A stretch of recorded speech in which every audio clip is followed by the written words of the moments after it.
Welcome back, ladies and gentlemen, to another Murph Plays Metroid Other M for Nintendo Wii. I'm Murph Strange.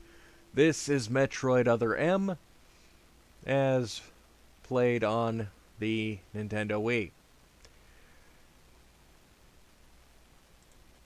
Where we left off, let's see here. We just beat Ridley for the first time. Got ourselves this fancy plasma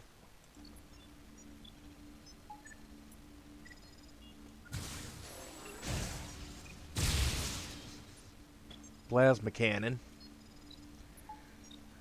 According to the guide, our next upgrade is going to be the space jump, which should be very handy, assuming the controls become any easier. I don't foresee them becoming any easier, though. So,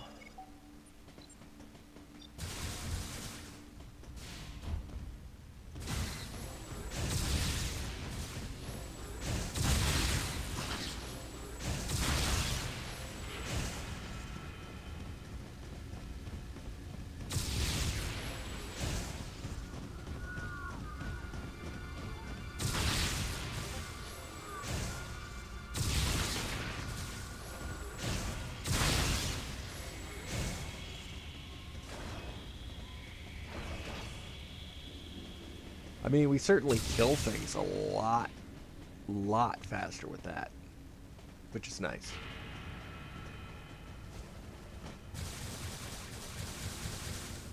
Hopefully.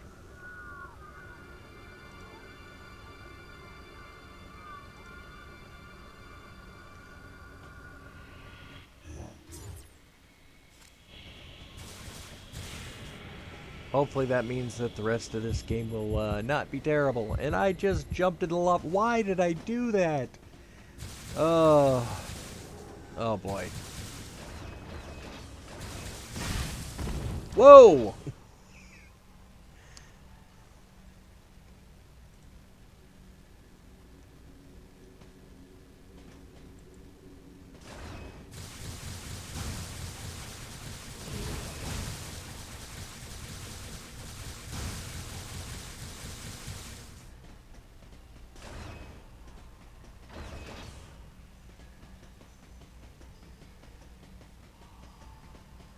Okay. Whew.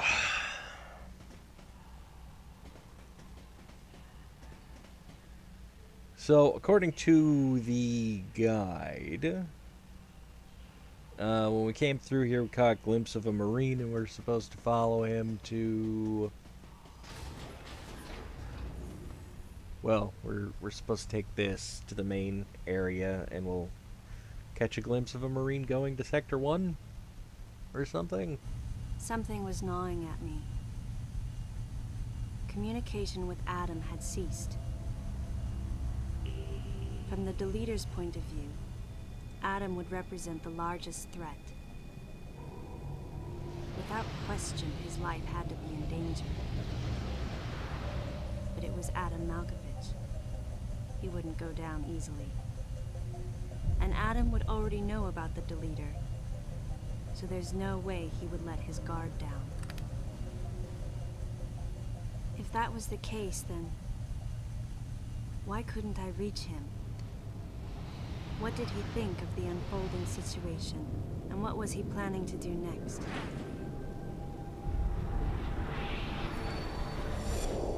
My racing thoughts started to frustrate me.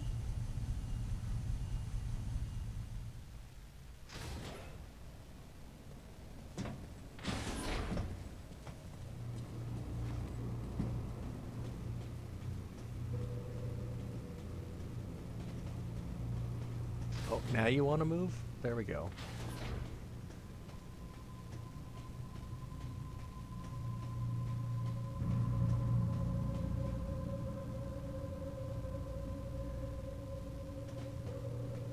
Oh, I have control again. There we go. Now, I believe everything else is locked off, so we can't, like, go back and explore anything until we go to Sector 1.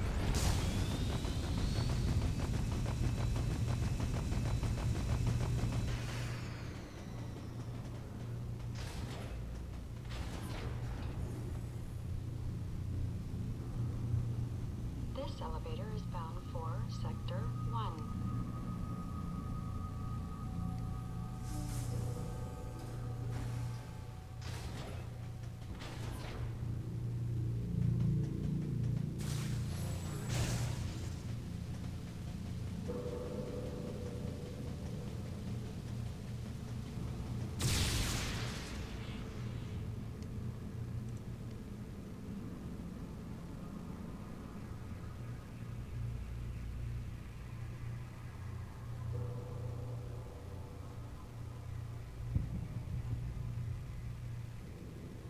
Alright.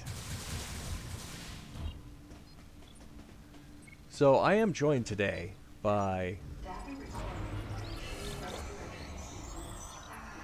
the young man home from school again because it is President's Day here in the States.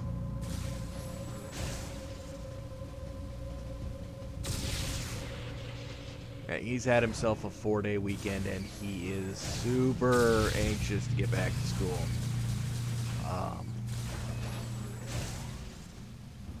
Though we have been doing a pretty good job of staying entertained. I picked up volumes 1 and 2 of the original Darkwing Duck cartoon.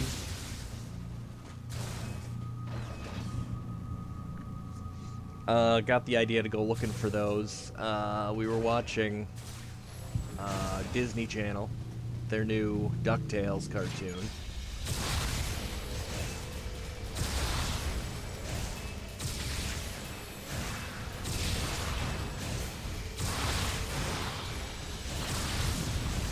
And they brought back Darkwing Duck. Like, he made a...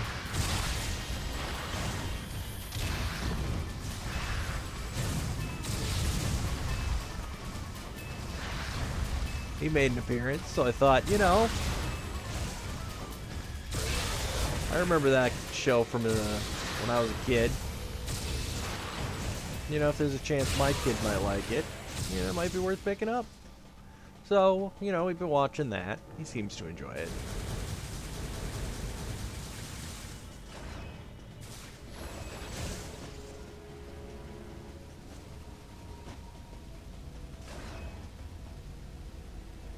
Alright, so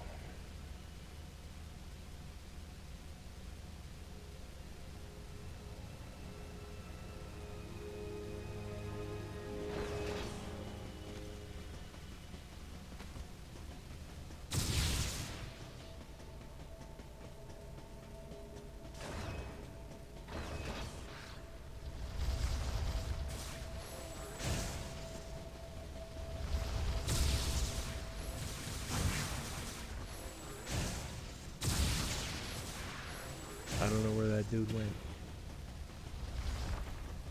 There he is.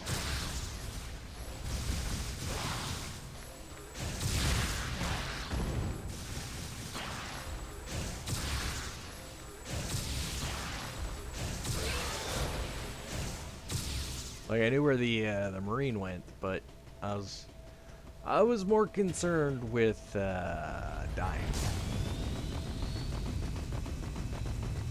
Now, according to the guide, there's a missile tank at the top of this when we hit the dead end.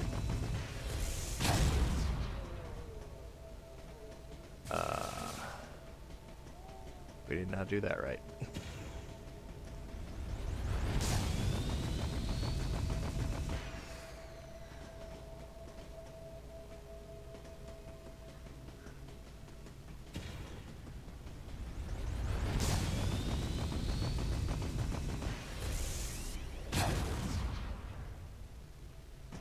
There we go.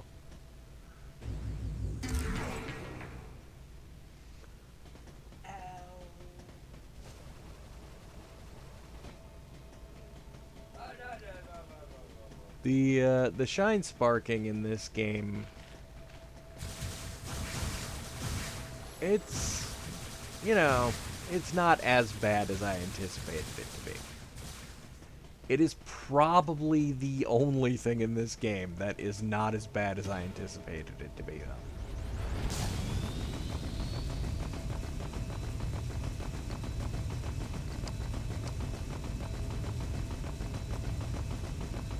So I've been playing Metroid Fusion and just trying to figure out how to do the shine spark in that has been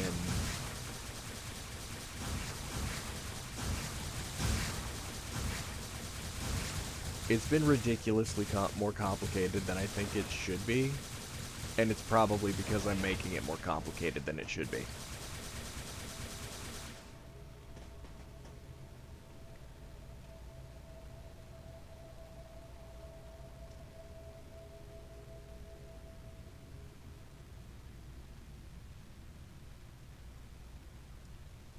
I'm not sure if I'm going the right way.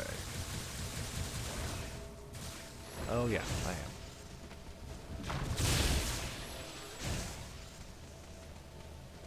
Y'all see that? Tried to eat me.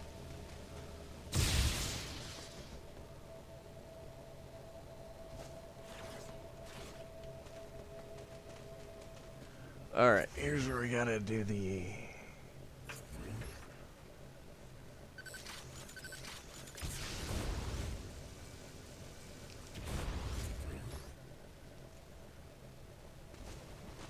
There we go.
Aha, here we go.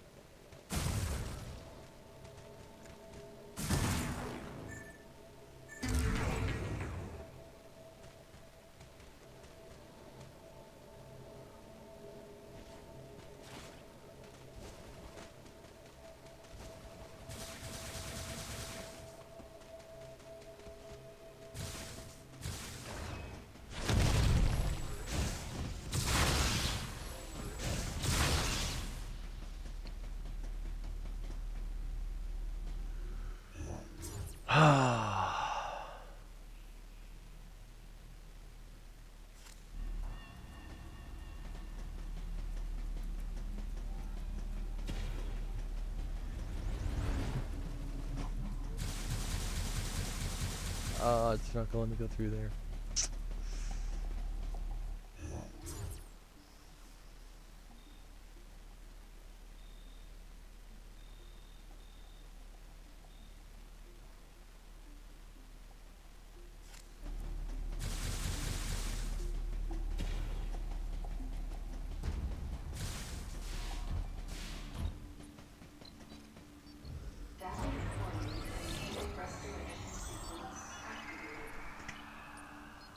Sequence complete. Process successful.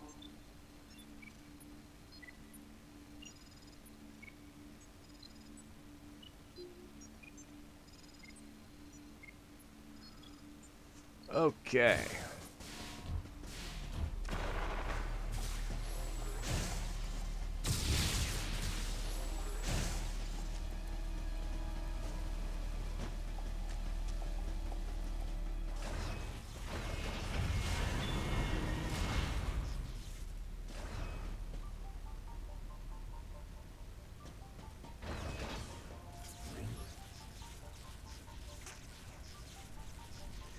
This again. Alright.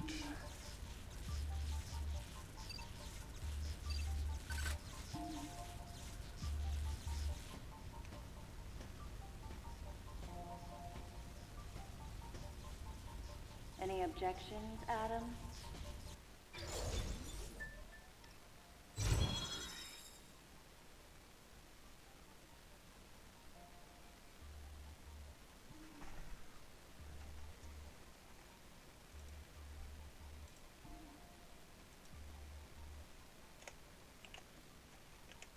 Yay, we've got the space jump! And the screw attack.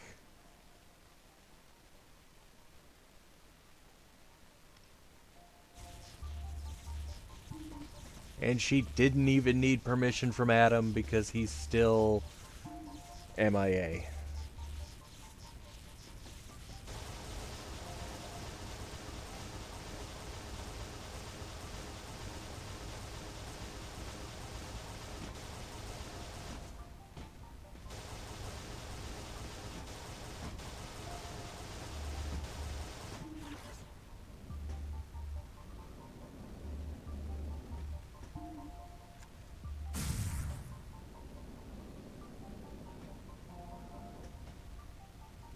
Except I'm still horrible at all the things. Because, you know.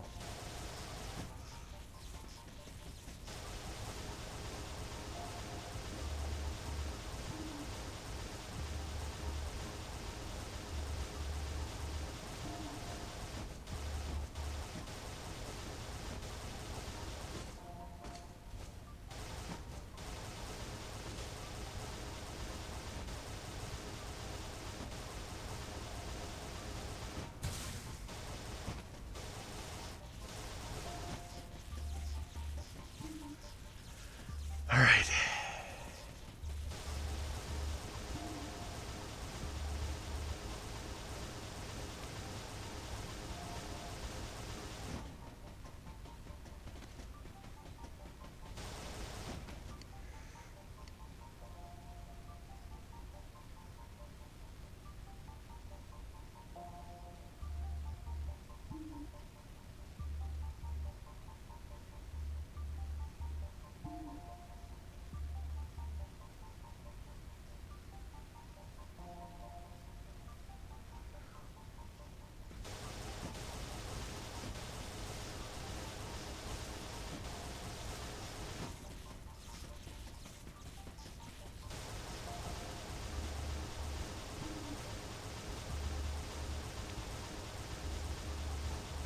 There we go.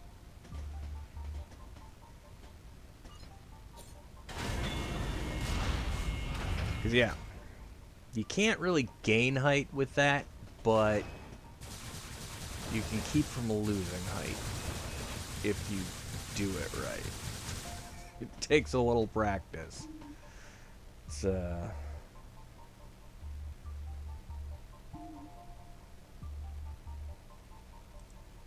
it's a thing I'm not exactly great at, but, you know.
Oh, here we go.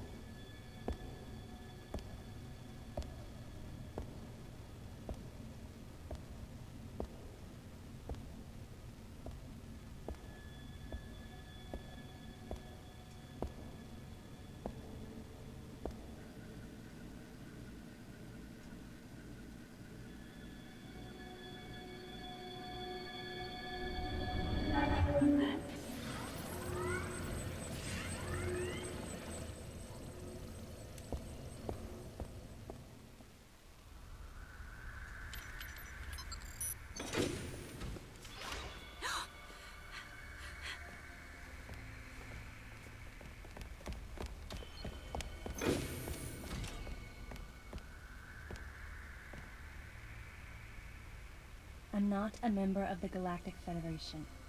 I came here because I intercepted the distress call. I'm a bounty hunter. And I know that something is after you. Please, you must believe me.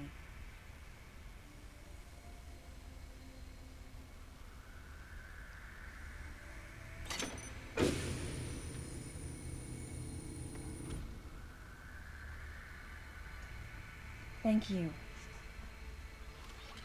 I'm Samus Aran. What's your name?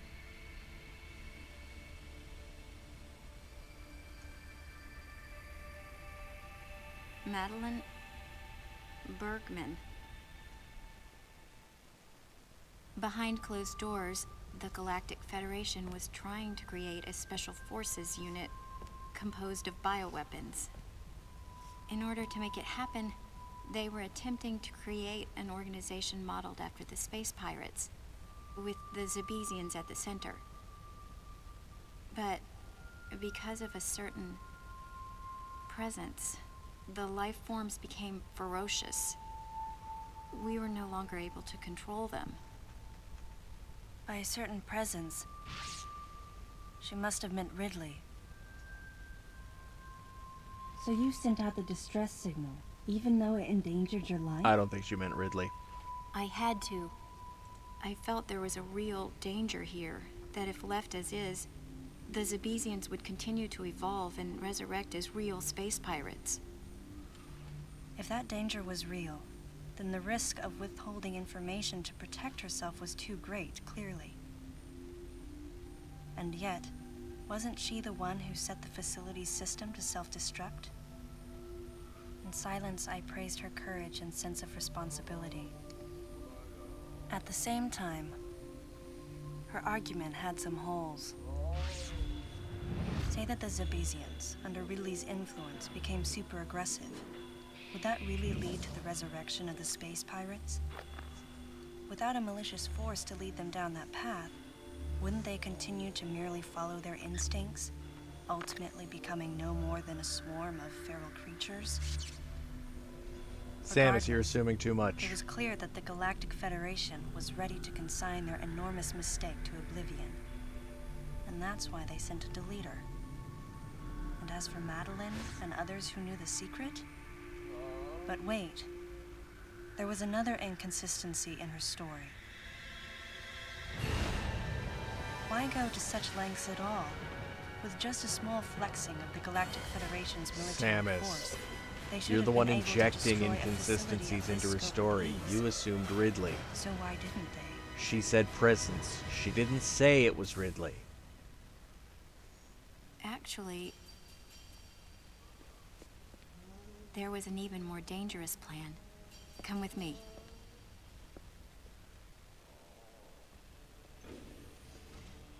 Yeah, maybe let her finish her story before jumping to conclusions, Samus.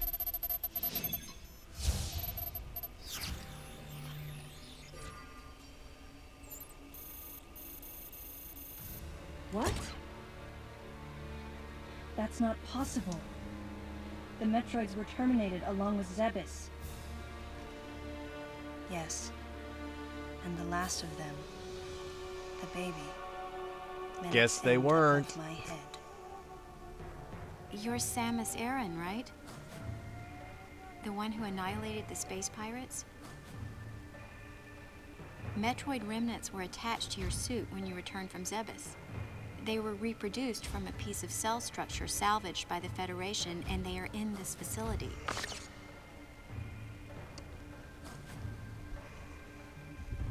I gave your suit a polish so you'd be at least somewhat presentable.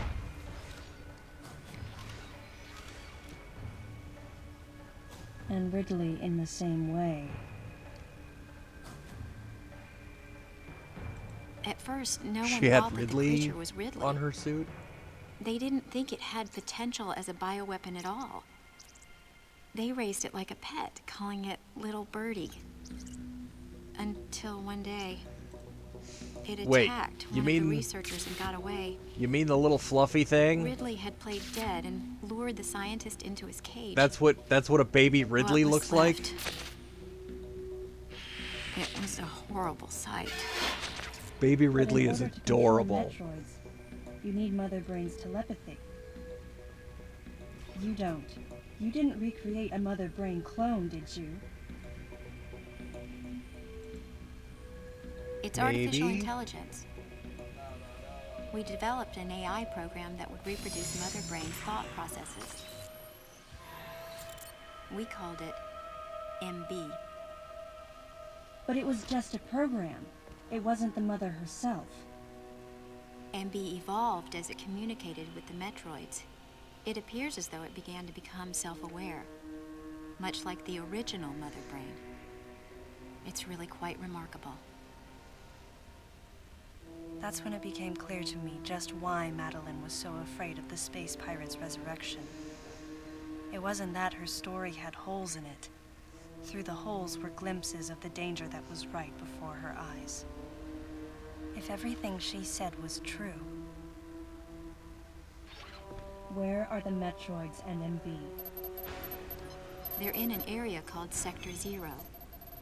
It's a unit that doesn't appear in any of our map data. Hey, crazy moth lady. Welcome to the It's a chat. place like Turian, where we propagate and raise Metroids. I began to see what the worst-case scenario would look like. The ultimate weapon, the Metroid, would be mass-produced, and as soon as an AI that could control them was developed, We're finally plan to getting some create a special story forces here. unit modeled after the space pirates was replaced. But as the AI called MB spun out of control, the facility became a place much like the planet Zebes. If the situation were left alone, galactic society would be put in peril. Even the ringleaders of the operation wanted to avoid that, but they still wanted the Metroids. And that's why they decided to capture the Metroids contained in Sector 0 and delete the rest of the facility, including the space pirates, Ridley, and everyone who knew the secret.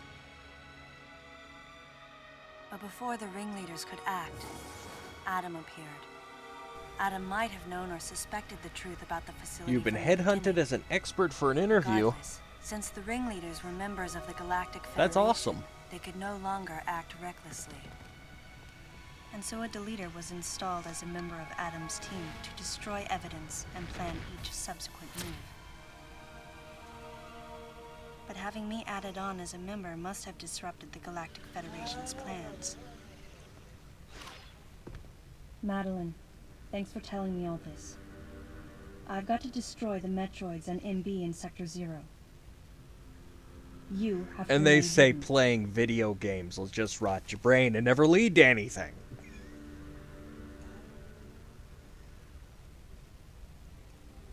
Don't worry. The Galactic Federation CO. who's here Right? now They will were help just you. so wrong. You're safe. The future is Does that screen still time. happen to be Commander Adam Malkovich?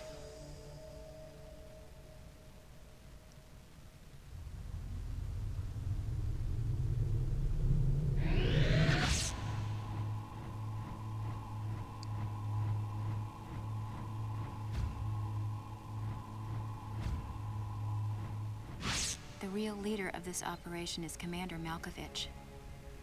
I can't believe that he's here.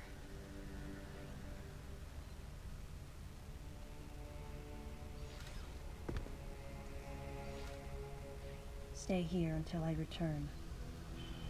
So Adam was the bad guy the whole time? I knew I didn't like that guy.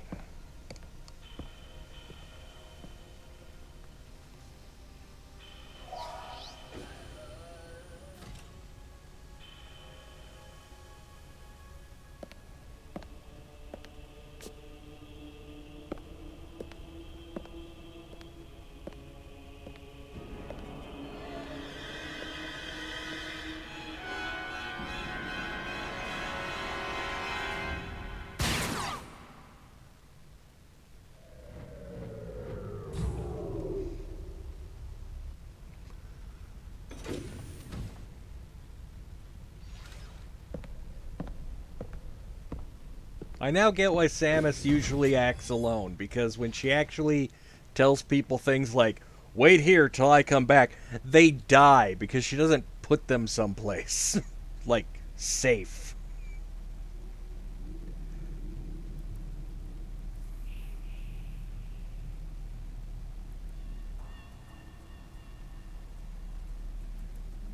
Ah, the weird dream about losing teeth. Yeah, somebody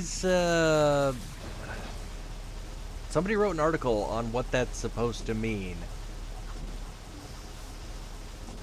I read it. I can't remember, though, what it means.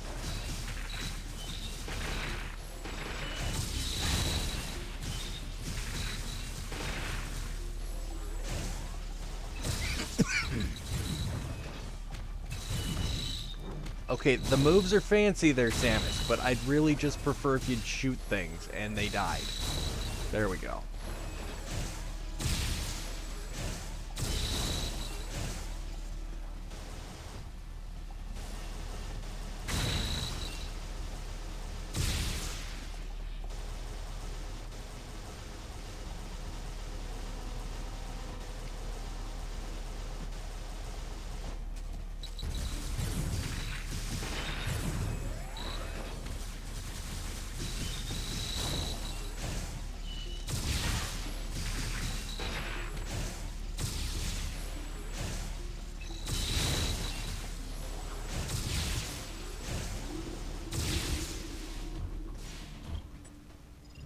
Save room. The dreams about losing your teeth is about not being in control. I don't really recall if that's what the article I read was claiming.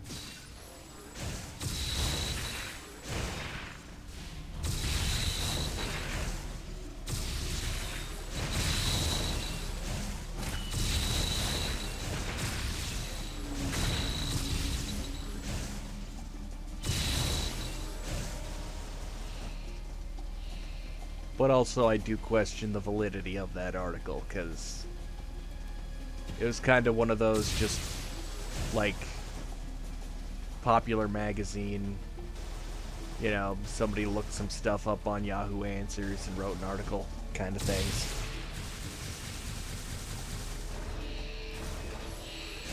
Yeah, the human mind is a very weird thing. It comes up with some very strange ideas and interpretations, and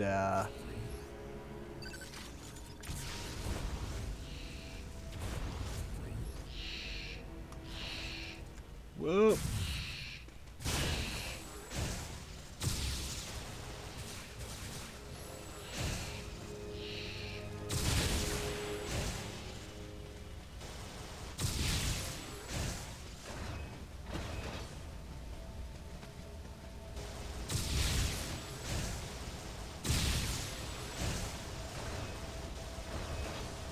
Modern science still hasn't even figured out really why we dream. I mean, the processes behind how are a little better understood. But as far as, like, what evolutionary purpose is there, you know, what is the intent behind dreams?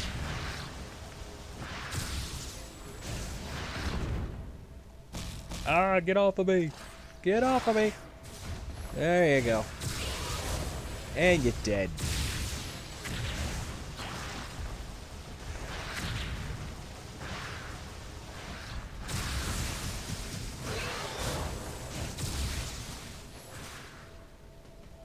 But for all of our studying, for all of our research, the human brain is still a mystery. And honestly, I think it's going to stay a mystery for a long, long time.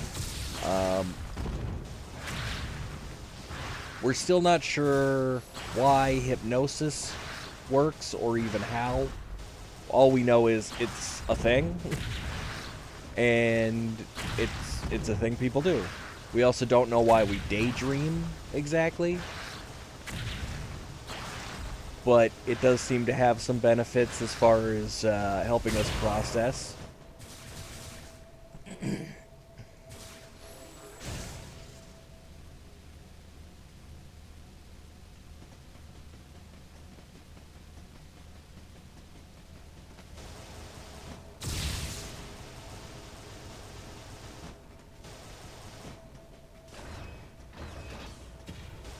Well, sometimes it's easier to just live with things and let them be.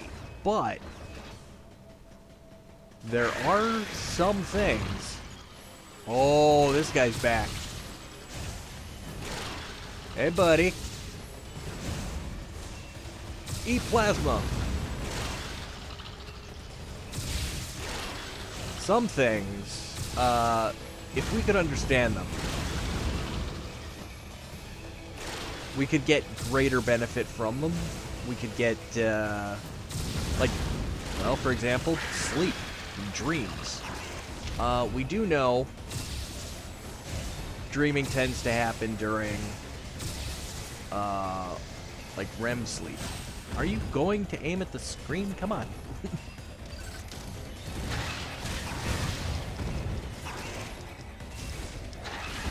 Nope, I'm just getting my butt kicked now. Okay.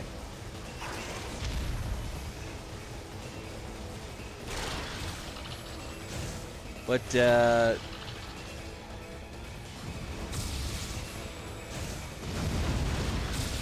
like with dreaming and REM sleep, it's believed if you experience dreams, you've reached a state of sleep that is more beneficial. You recuperate better. You process better. Ooh, what do we got here? I won! I wasn't expecting to win that fight.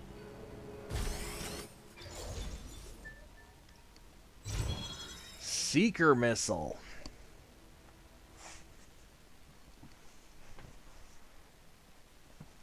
Okay.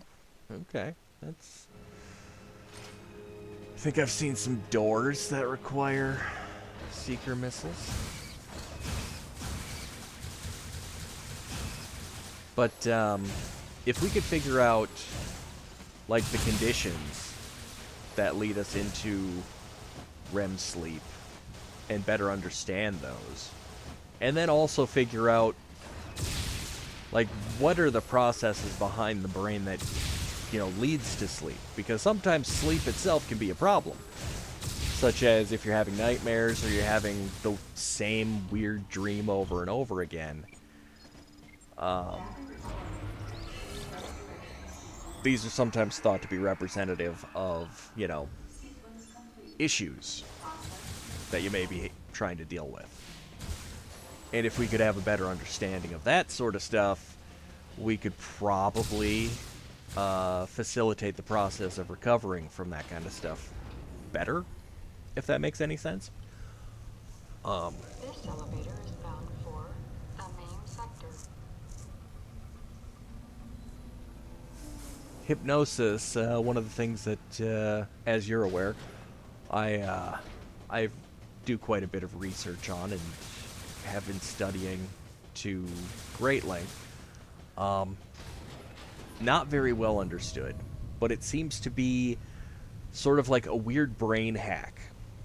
This elevator is bound for sector You can 2. induce it by shocking somebody's system, which is how rapid induction works. But you shock them in a way that they're not expecting, And I don't mean like electrical shock, but like he's a big boy. But like put them off balance without them expecting it, and then you know, when their brain is in a state of, okay, how do I deal with this? And then you just suggest sleep, and they'll go right into a trance. It's crazy. It's a weird old brain hack. But in that state, there's even further things that you can accomplish. You can tinker around with, you know, various habits they may have formed. You put them into a deep enough trance, you could get them to change those habits. Oh, he's back. Okay, so you're just going to be in here now, huh? Alright. That's fine. That's fine. You're easy enough to deal with.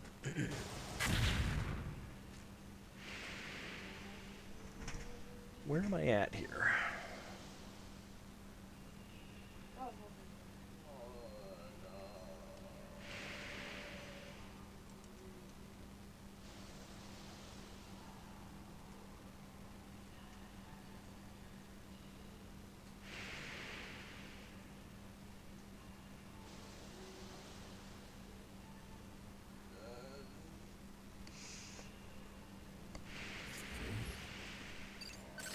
Aha! Super missile! But yeah, I mean, there's all kinds of weird things that the human brain does. My podcast has been exploring, for example, why we come up with the weird explanations for the strange and unusual things people encounter. Like, when we see lights in the sky, we immediately think aliens. When we see a, you know, seemingly ethereal, you know, apparition, we think ghosts. Our brain is making these leaps that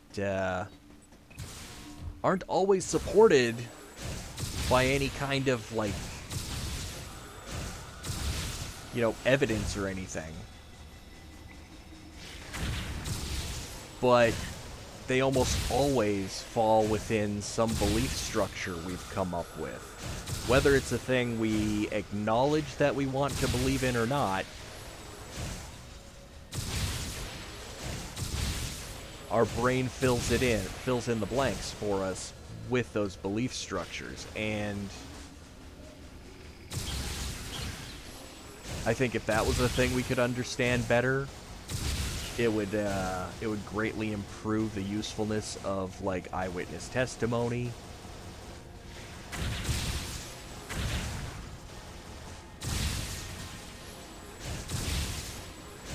False memories, that's a thing.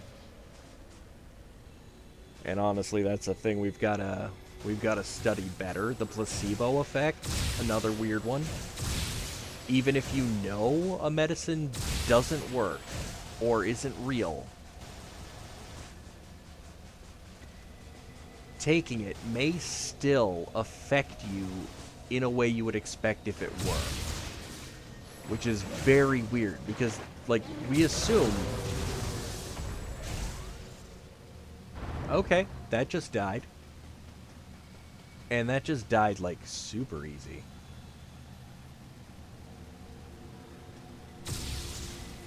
But,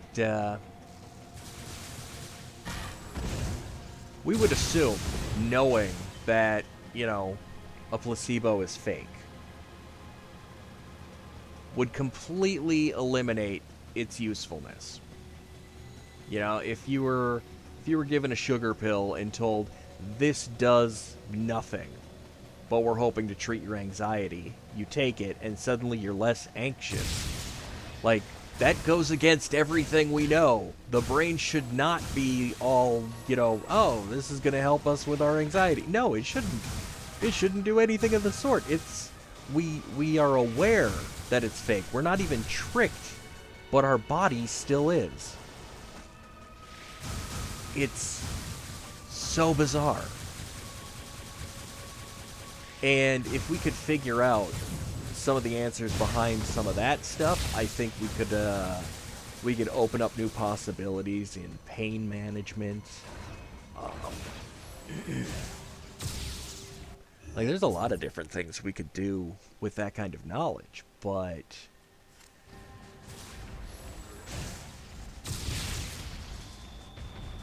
like, we are so far from understanding it.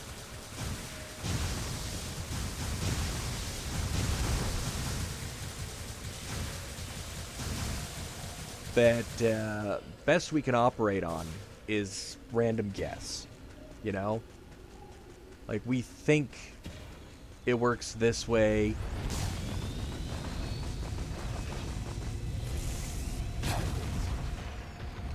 But we can't really say for sure, you know?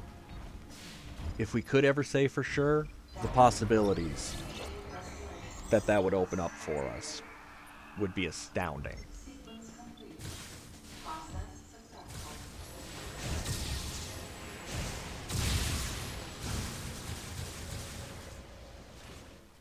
Am I going the right way?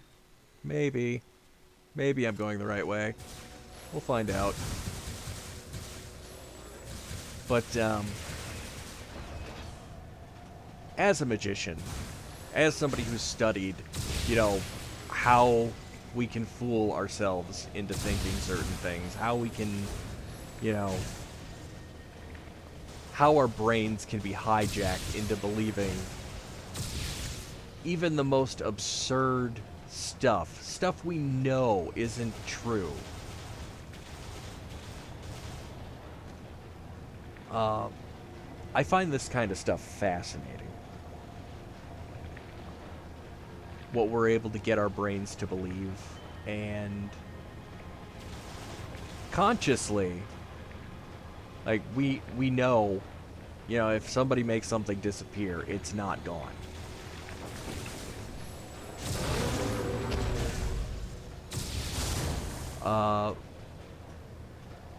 By a certain age, object permanence is a thing we've all developed. We know that just because we don't see it, like, it doesn't mean it's not there. But we're all still familiar with the whole, you know, making an object disappear magic trick. These tricks would not fool us, except that they still do. A part of our brain still wants to believe it. It still wants to believe that, oh, it's gone, so it simply disappeared. It's amazing.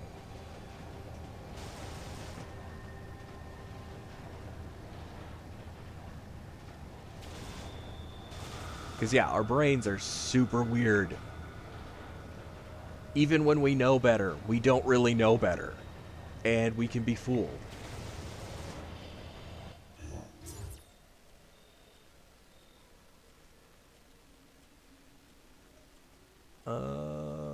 Let's see.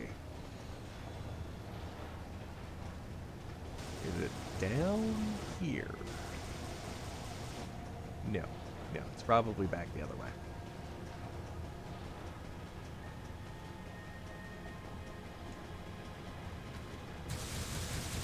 We're finally at that part of the game where we can go back and, like, pick up a bunch of stuff that we've missed. Pick up a bunch of upgrades we weren't able to pick up before because we didn't have the proper equipment.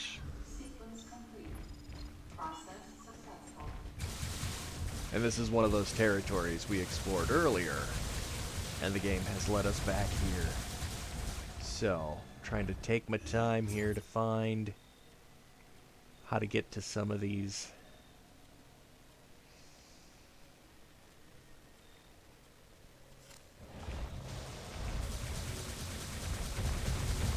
Oh hey, it's you again. Well, that was way easier that time. First time fighting that dude, he killed me about 20 times. I lost track. He killed me so many dang times, I don't even know how many times I died.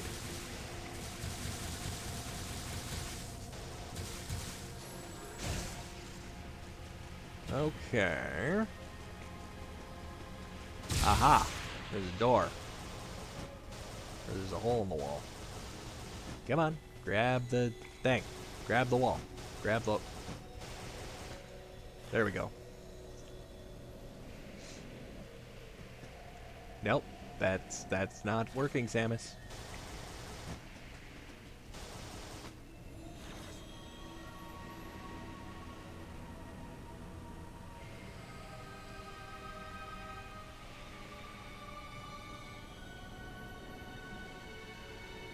But,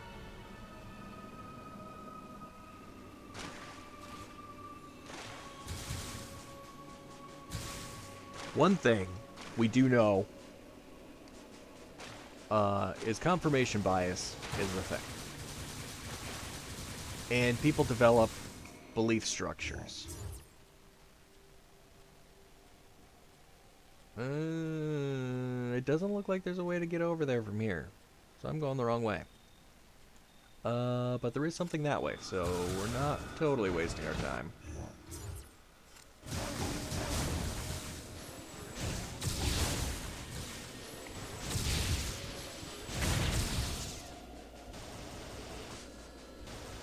People have belief structures. They have confirmation biases. So when something weird happens, or something outside the norm for them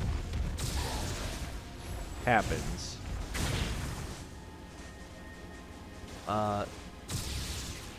their brain tends to want to form it into an experience that confirms what they want to believe. Maybe not what they actually currently believe, but something that they would like to believe is true.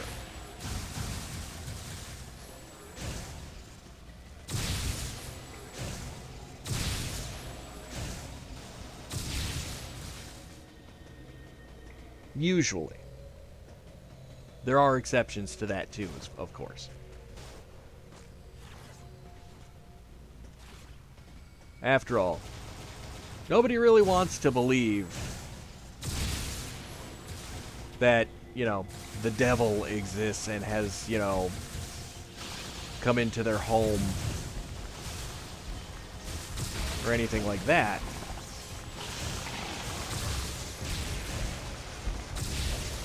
But they may want to believe that they're significant in some way. That it wouldn't be beyond comprehension for that to be the case.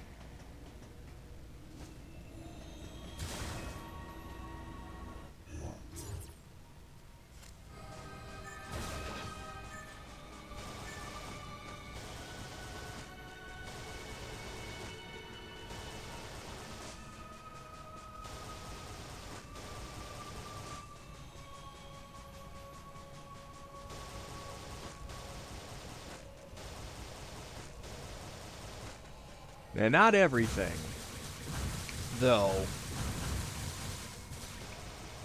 can be explained this way.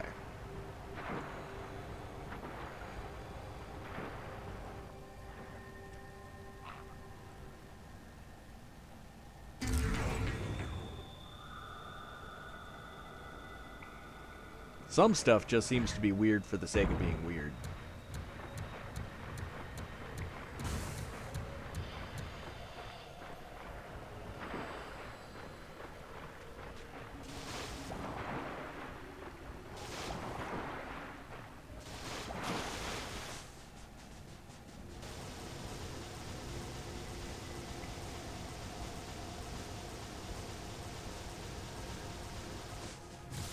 Aha.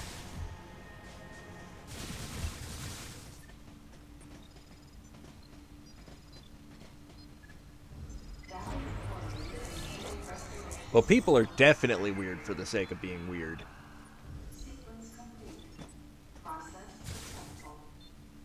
I don't think there's anything wrong with being weird, honestly. Makes people more interesting.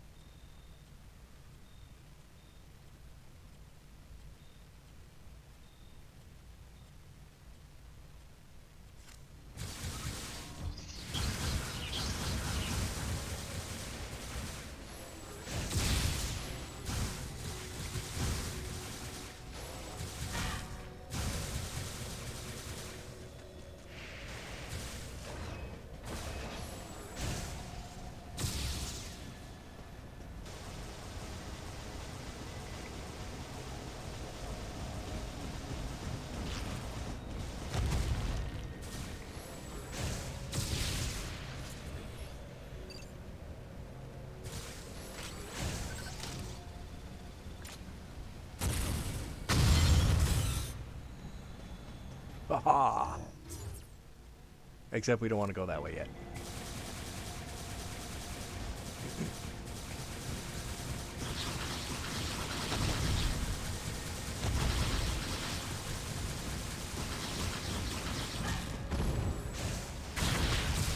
Yeah, it's very strange. Throughout our lives, we go through these weird phases. You know, when we're younger, we don't mind so much if people think we're weird. It's fine to be weird. We don't even think about how weird we are. As we get older, we get a little more self-conscious. We hope that people don't find us weird because we don't want to... We don't want to be so unusual that we're off-putting to people.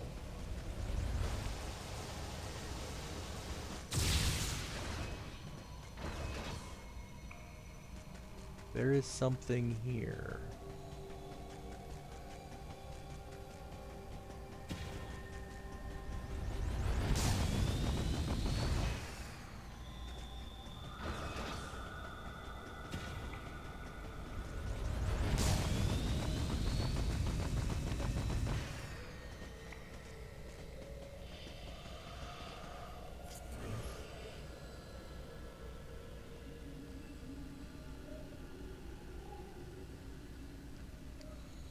I bet it's up there.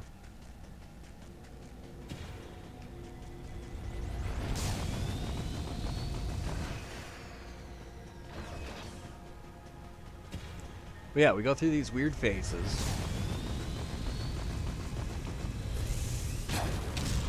Where we want to fit in.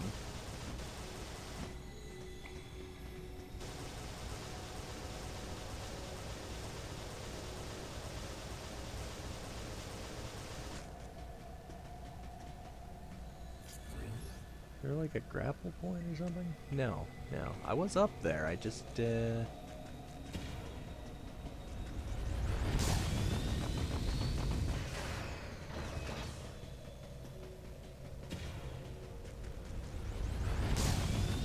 when you get a little older, you start to seek out people who are sort of the same bit of weird as you, you know? Or at least more likely to get your weirdness.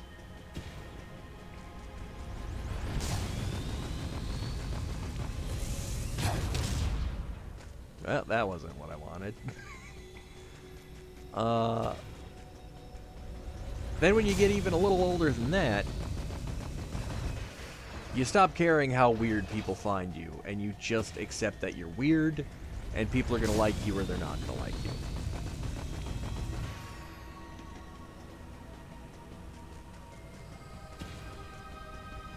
But everybody goes through those phases, it seems. Or at least, you know, similar sort of phases. I mean, some people might be like, well, I've been weird my whole life. I've never really let it bother me. You know. Oh no, I was up there! Aw, Samus. But, in a way, they still went through those phases. They just weren't as bothered.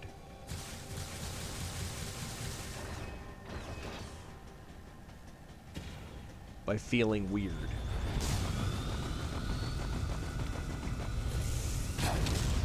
That's not what I wanted.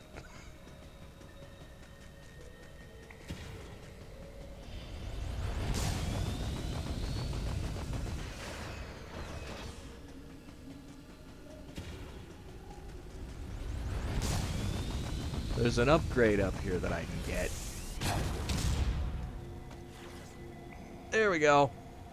Haha!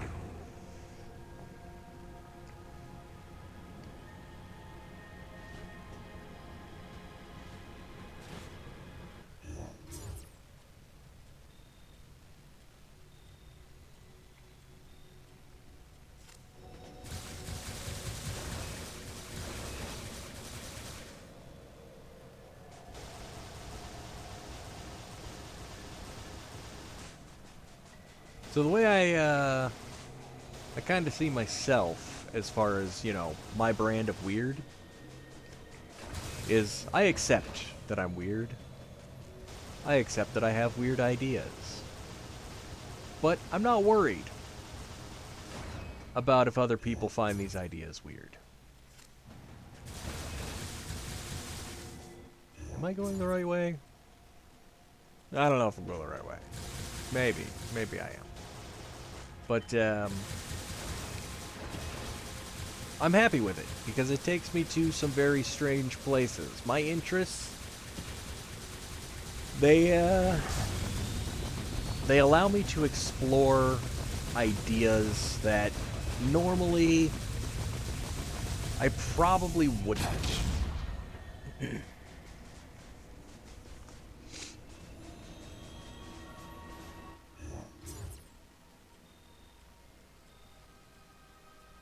Like, if I wasn't the goofy lunatic that I am, something like researching UFO sightings or something would be the kind of thing that I'd be like, oh, people are gonna think I'm some weird tinfoil hat wearing crazy person living in a basement and, you know, thinking that the truth is out there, aliens are coming. When honestly, that's only partially true.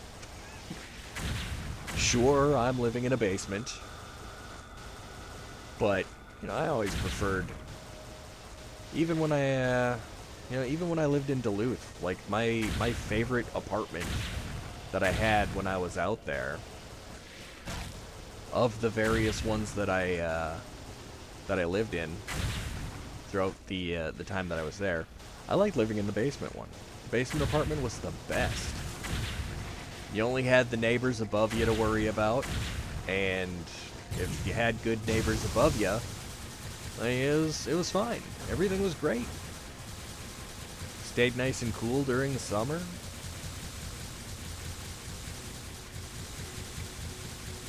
Well insulated in the winter, so, you know, once you got it warm, it stayed warm.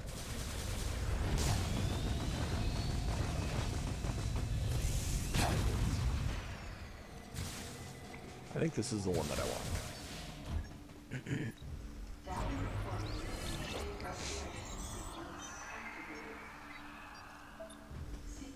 Now, I'm not wearing a tinfoil hat because, well, one, I know that that would do nothing. And two, I don't look good in tinfoil. Honest truth, I just don't look good in tinfoil. Do I believe the aliens are coming? I'd like to think hopefully someday, you know, creatures from somewhere else figure out that we're here and decide to make contact. I mean, that's what we're trying to do, right?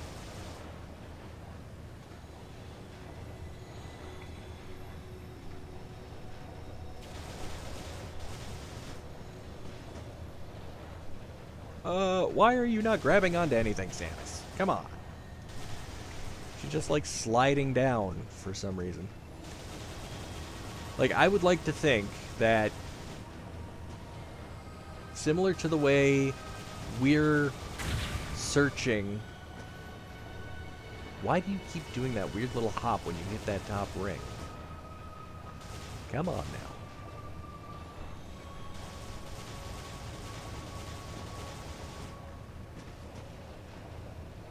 There we go. I do not know what her problem was. I'd like to think that another intelligent species out there somewhere would be interested in discovering if they're alone in the universe.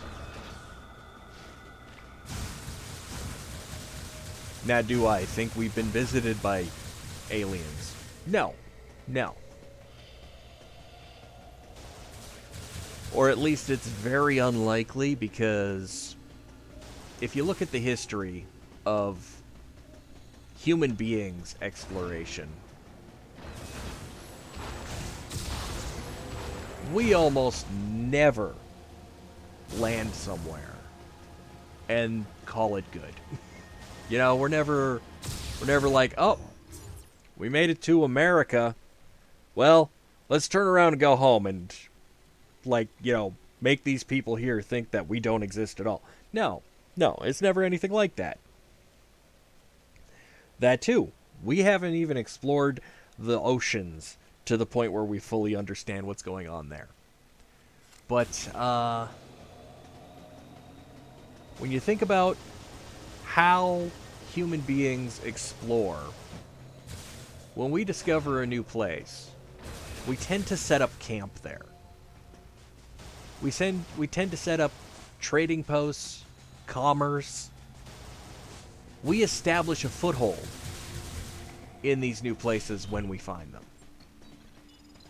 And I don't see any reason why, if there were other intelligent species out there that made it here, I don't understand why they'd be any different.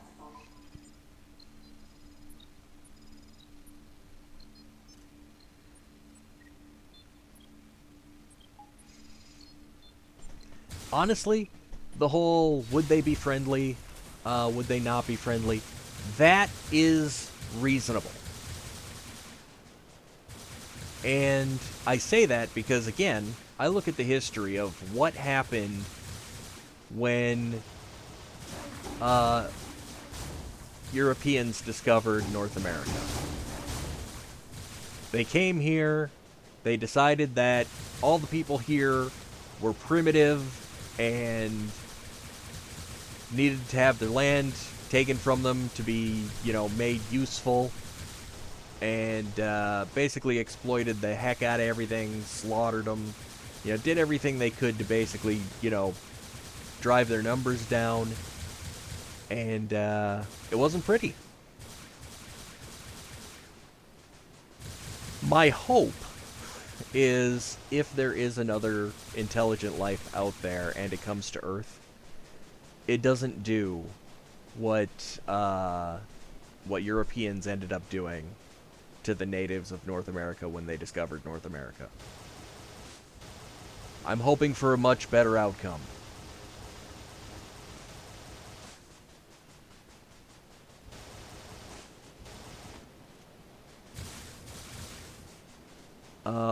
What would possibly give me reason to think that we could potentially have a better outcome? Well, the advancements in technology would probably have to have taken them through a lot of the similar sort of mindsets we as a species have had to experience. And I feel like we're getting close to the point where if we discovered life on another planet... Now, I don't think we're fully there yet, but I think we're getting close to that point where if we discovered life on another planet, we would at least consider, you know, doing a better job than when Europeans discovered North America. Or the Americas, because I guess, you know, South America, they also had to discover that too about the same time. But, you know, it feels like, as a species,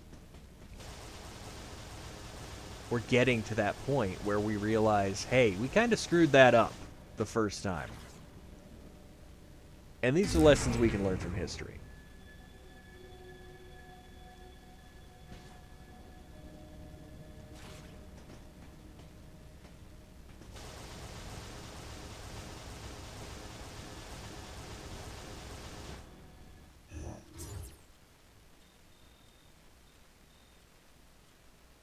Is that all the little blue glowy dots? It's all the little blue glowy dots. We got them all!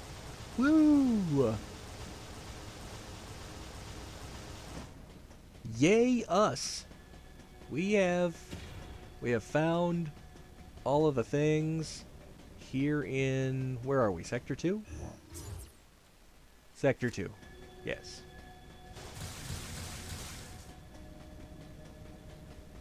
Now, I'm not so naive as to believe that, you know, we're still not going to repeat history as we've always done a million times. I mean, I look around my own country right now, and I see them banning books. I see them, you know, trying to ban curriculums that teach, you know, racism. Like, not teach you to be racist, but teach about racism. Like, in my country, 37 states have passed legislation now to prevent the teaching of critical race theory, which is ridiculous because they weren't even teaching critical race theory. Critical race theory is like, you know, university level kind of education. And it's also not anything at all what these people on the news are trying to claim that it is. Because, one, it doesn't teach you that, oh, if you're white, you're bad. It doesn't teach you that, you know, oh, you know, black people need special treatment because of the way they've been treated throughout history. It doesn't teach that at all. You know, what it's teaching is we need to look at the laws and systems we have in place currently because they were developed by people from the past during a time where a certain mindset was probably prevalent and didn't take into account factors that we now are aware of today. And for me, you know, teaching that kind of thing makes sense. Because I'm aware that in my country, there have been certain policies that did favor white people disproportionately. And we are currently living in a state where, you know, the effects of generations worth of that are playing out now. And I think our country could do better. You know? We need to be made aware of where we've screwed up. Because we have made mistakes. We definitely have. There are policies you can point to and you can go, oh yeah, that was clearly racist. And those policies, they weren't that long ago, and some of them are still in effect today. Because they haven't been changed. Because not enough people have been informed that these things are in place. That they're holding back entire populations in our country from having the same benefits. From experiencing the same, you know, the same sort of, you know, opportunities.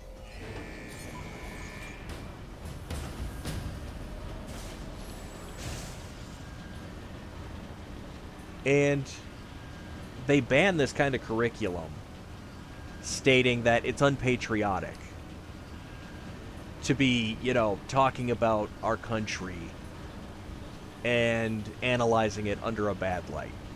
You know, anything that makes it seem anything less than perfect is unpatriotic.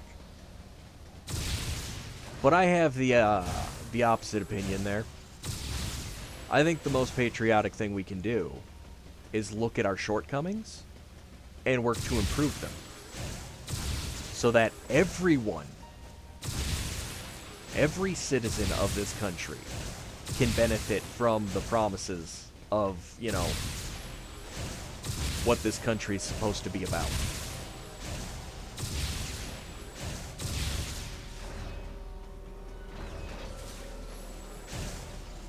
After all, we're all fed this whole, you know, American dream nonsense. from an early age.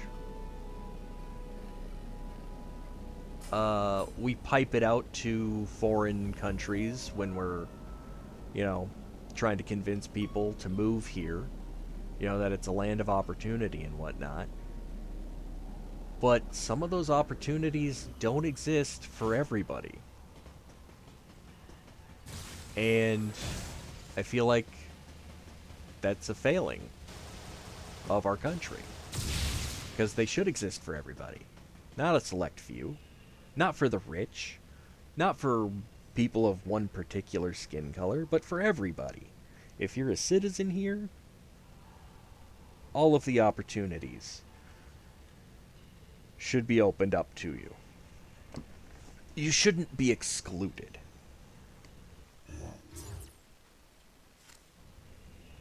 Alright. Did I find... I found everything in Sector 2. Where am I supposed to go after Sector 2?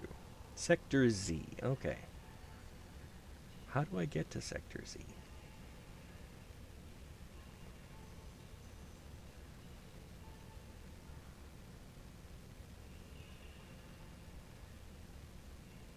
Okay, we did that. Just reading up on the guide here. Oh yeah, the Seeker Missile area. We gotta go back to...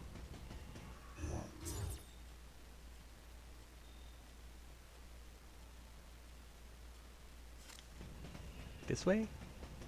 I think? Hey, you have fun at archery. Good luck. Oh, I got thrown off of that guy.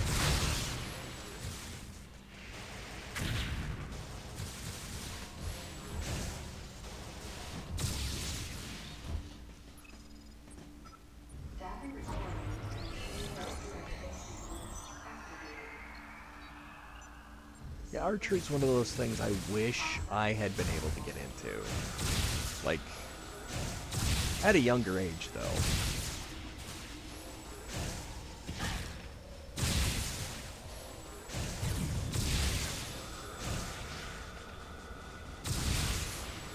Like, I wouldn't pass up the opportunity to get involved in it now if I had more time and stuff, but, like, when I was a kid, oh, that would have been great. That would have been great activity to have available to me. But far as I knew, the only people who really had access to that kind of thing were the sort of people who did bow hunting and had set up their own sort of, you know,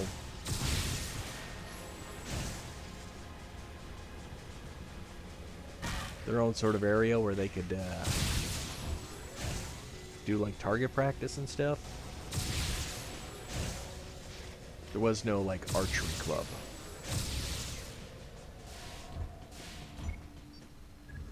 Which is too bad.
Am I going the right way?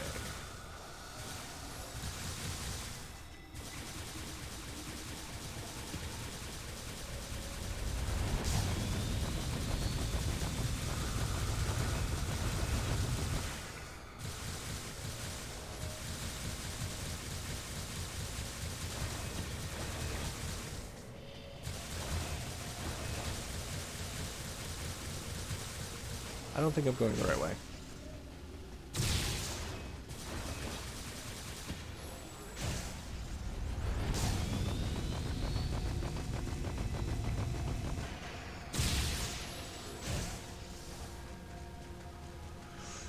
Well, we need a running start.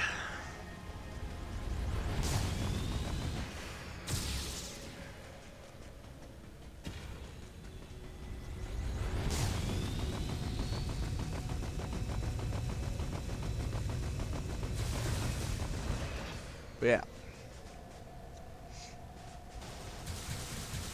Sending my kid to school.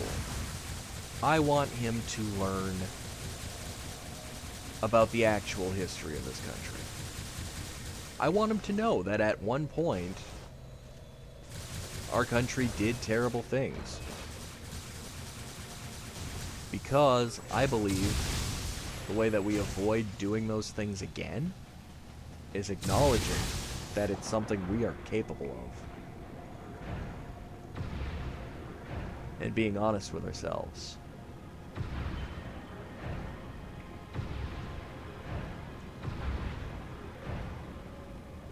I don't believe it's teaching people to be racist.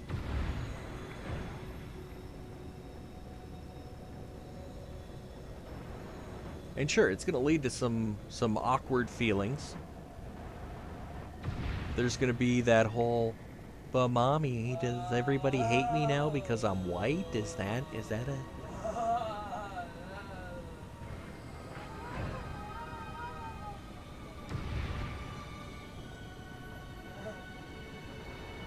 But the truth is, no. Everybody does not hate you because you're white, child. Alright? If you're led to believe that, then whoever's teaching you the lessons isn't doing a great job. Okay?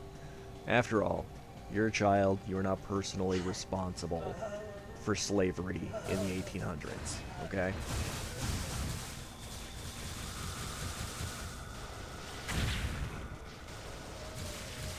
And I've looked into my ancestry as far back as I can possibly follow it. My ancestors got here after the Civil War. Okay? We arrived after the Civil War, and since arriving here, none of them have ever had the kind of money where they could own a human being. Not that I'm saying I'd be in favor of them having done that if they did, but, like, the possibility isn't even there. So it's a moot point. I would hope that had they ever been, that they would not have.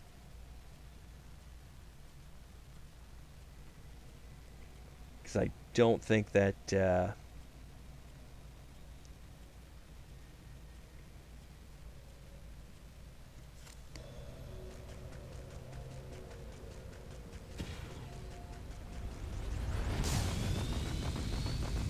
I don't think it's right to have ever done anything like that.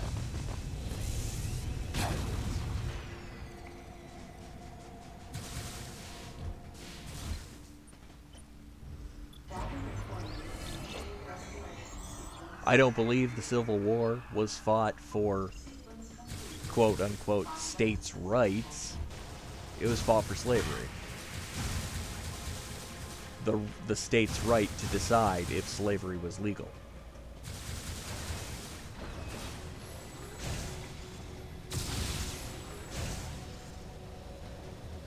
I feel like I went the wrong way again.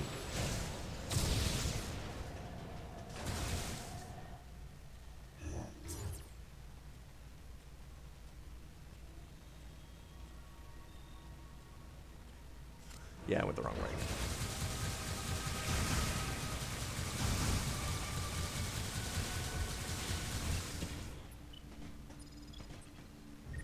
Because what other right was on the table at the time that states wanted to say that the federal government didn't have a say in?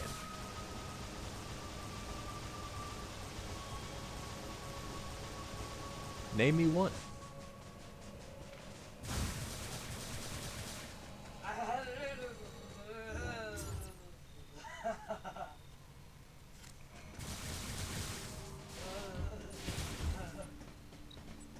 Now, I'm not saying the South, you know, all the people down south were evil because of it.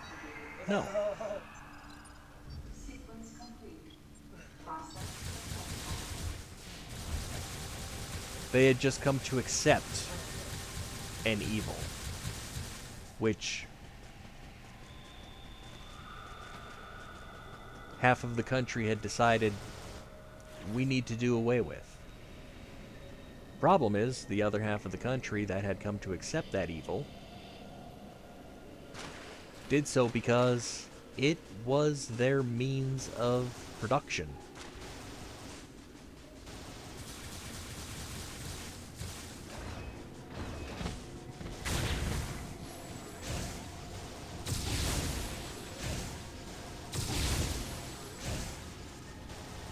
And when you remove it, like, what are they left with? They're, you know, it's a lot of agriculture down there. A lot of farmland. Or at least it was at that time.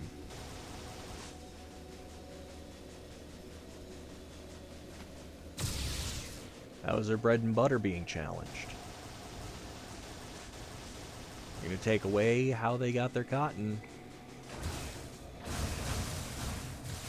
You're gonna force this change on them.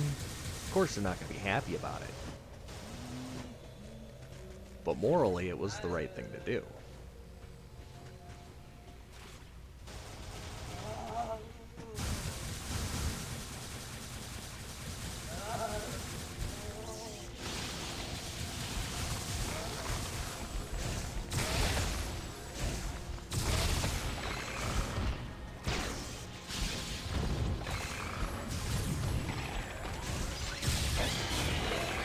Problem is,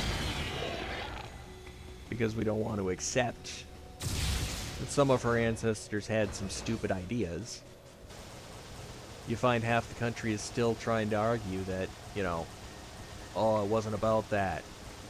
That's not what it was. We ain't racist.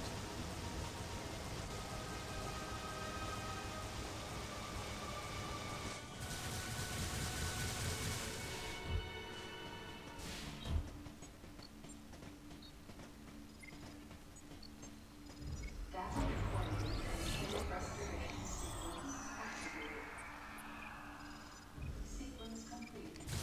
Process successful.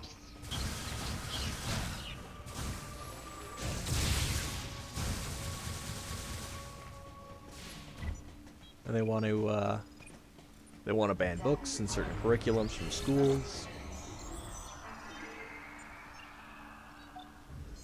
because they feel like it teaches people to think that they're racist. It teaches people to view them in an unsavory light. And I can understand not wanting to have that kind of judgment passed on you because it is not the content of your character.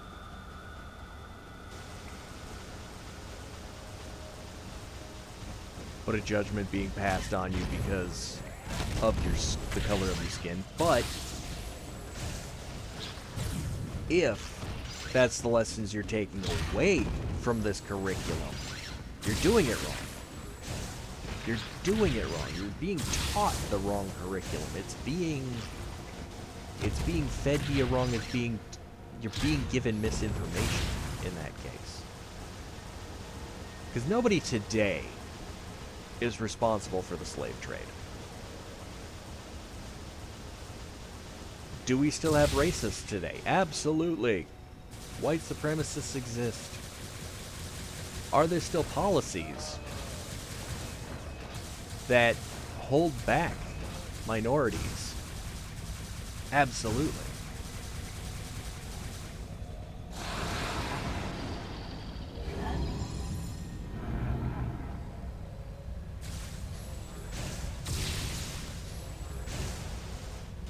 What?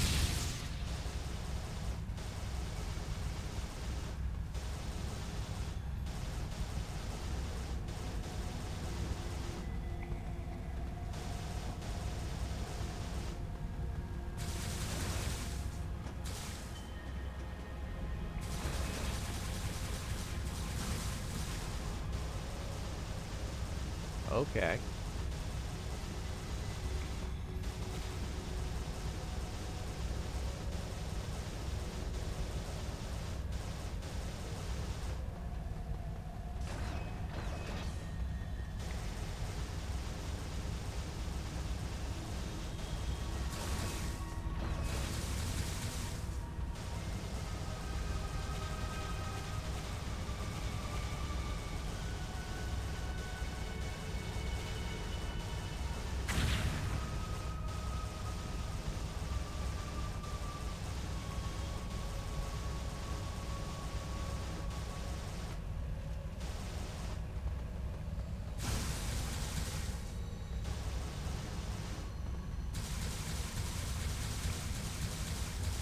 Because, yeah, in school,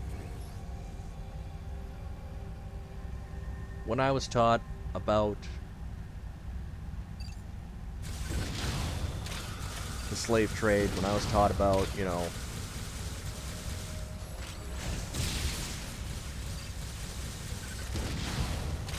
the atrocities that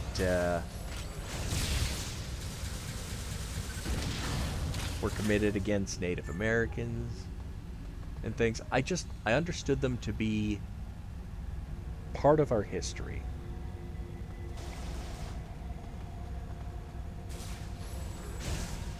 Not a judgment on me personally for the color of my skin, because as a white person,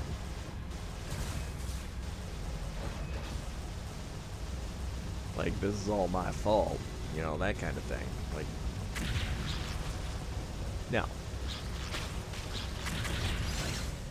like I said, my ancestors got here long after the Civil War, and we never had the kind of money where we were in charge of anything or could have owned people at all.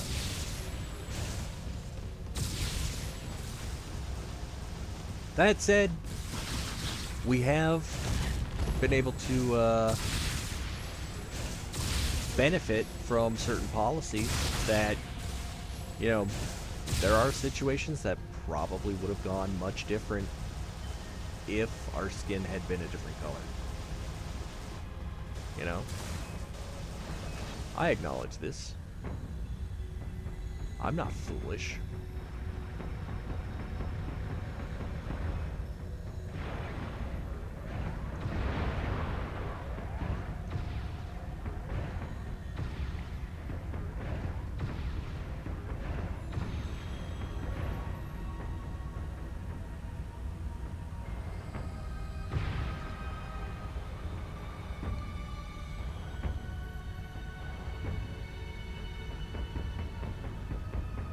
Okay, gravity's much more severe here. Get off of me.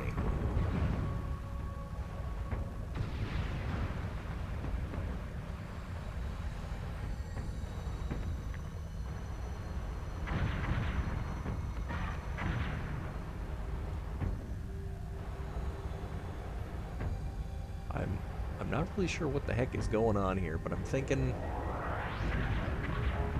I'm gonna get a gravity suit here pretty soon.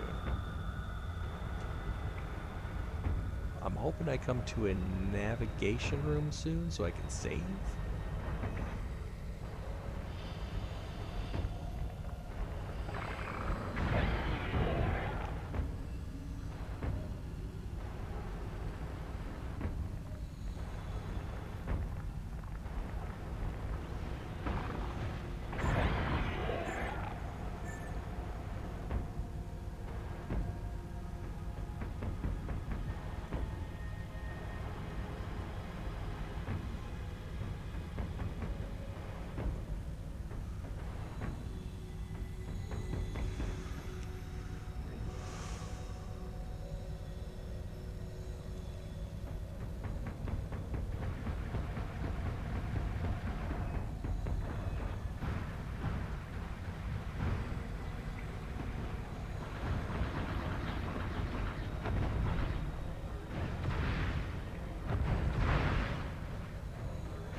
pull that off yet. I gotta be getting a gravity suit here pretty soon.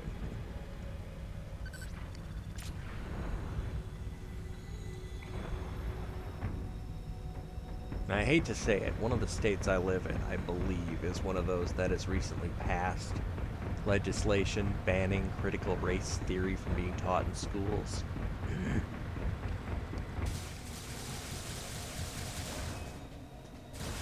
But again, it's nonsense to believe that it was even being taught in schools.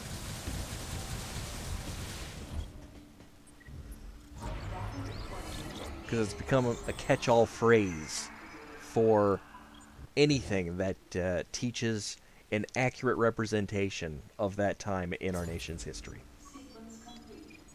Process successful. I believe it's going to do more harm than good.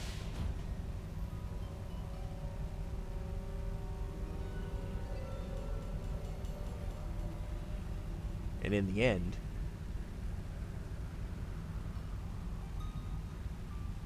history's just gonna end up repeating itself or something. It's not gonna be good.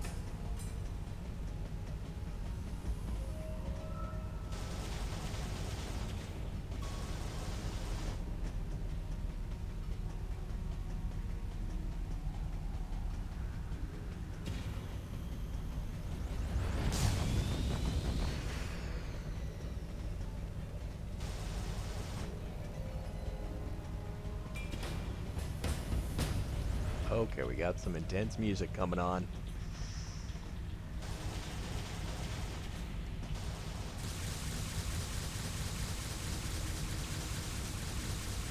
Well, you know, it's again the weird stuff we choose to believe. It's the weird stuff our brains tell us.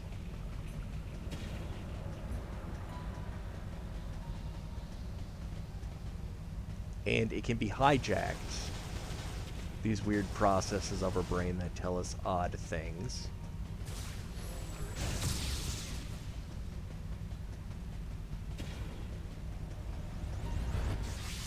Past somebody's political agenda. And what political agenda are we being fed right now? Well, the political agenda of white supremacists, honestly. It's become prevalent just about everywhere.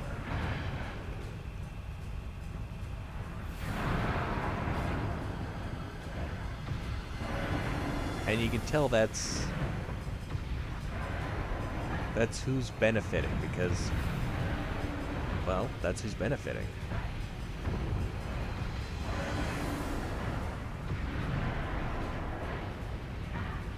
Oof.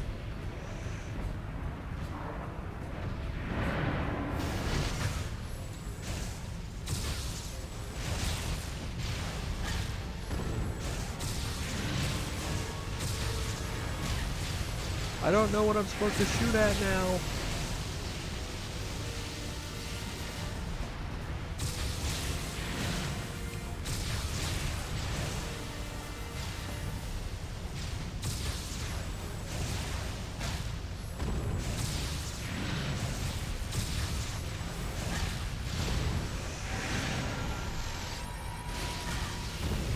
Okay, there's something to aim at there.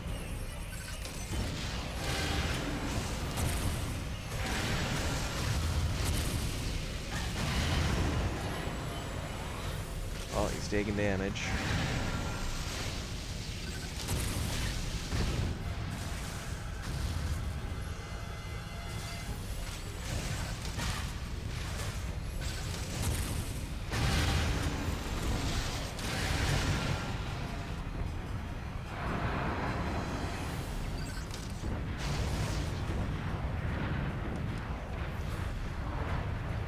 Plasma attack again.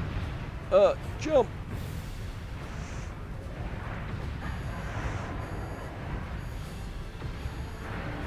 Ah! Okay, let's get down here.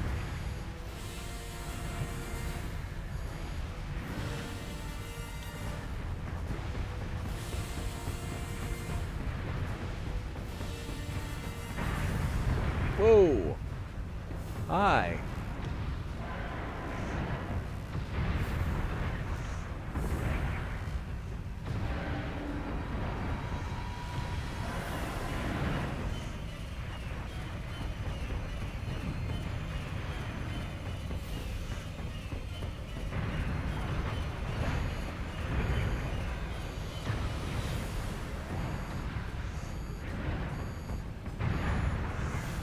Oh.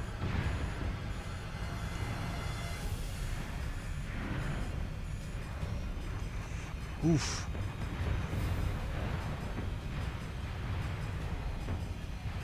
Come on, Samus, move. I know jumping's not really your strong point right now.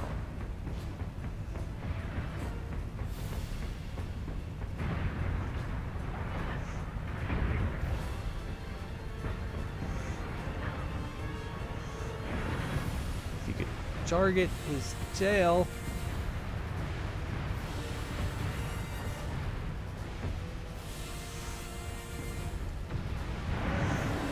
There you go. Ah, you jerk.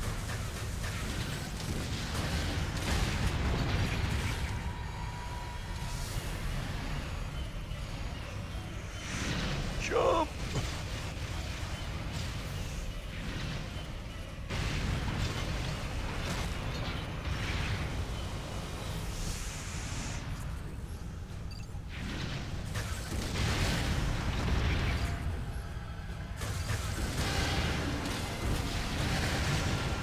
Come on.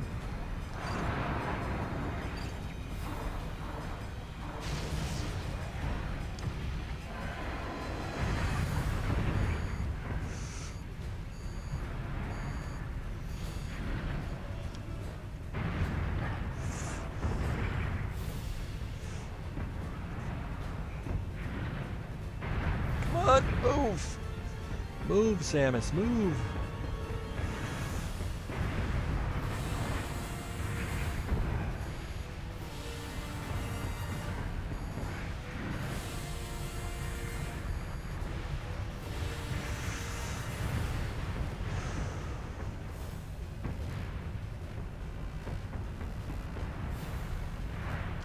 That's not the button I want.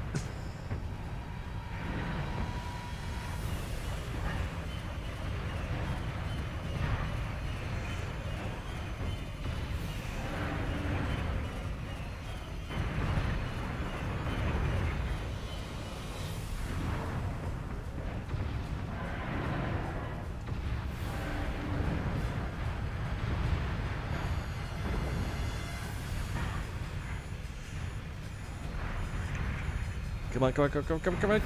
Make it! Oof.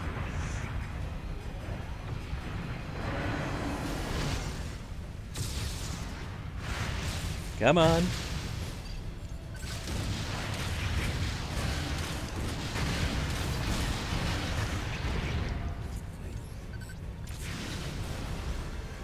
What are you doing?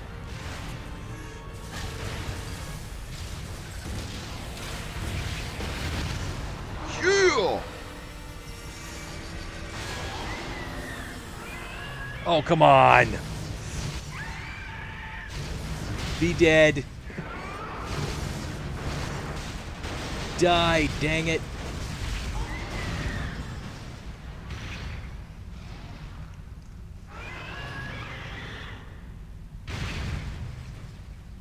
Ah. Woo.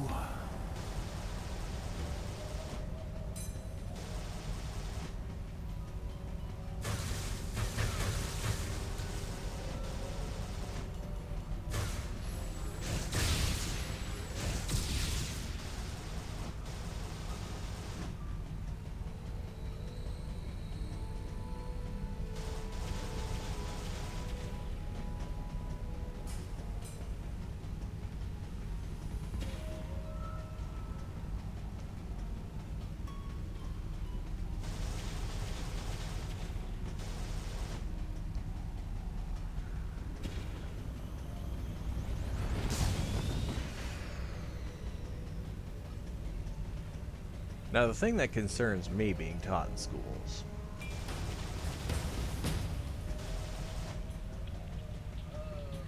is religion. That should be taught in church. When I send my kid to school,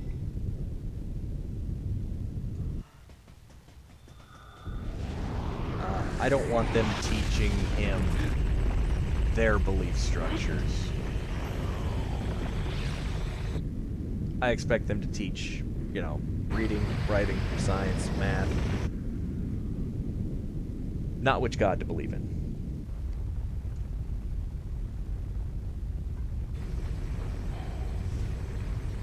Because your beliefs and my beliefs may be different beliefs. And that's okay.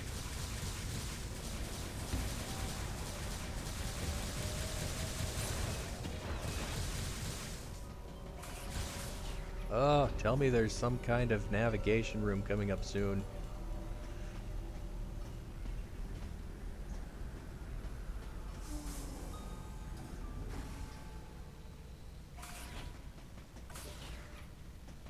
Where am I, anyway?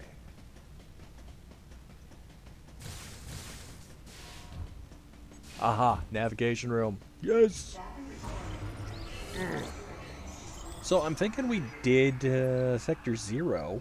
Sequence complete. Process successful. And we still haven't died this session. Phew.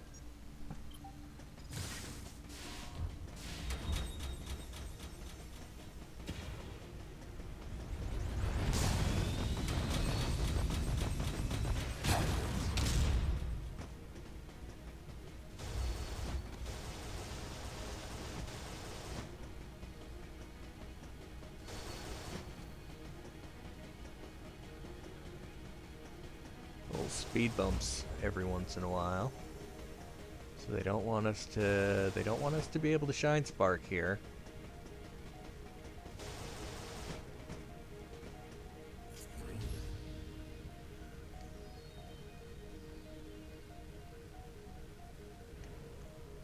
I feel like we're getting better at the game. Or at least better outfitted. Oh, what's going on?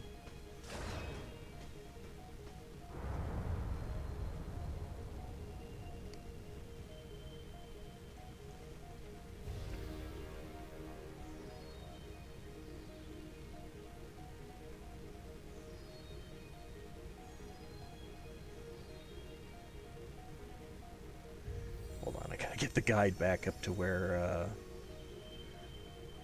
we're at, because we've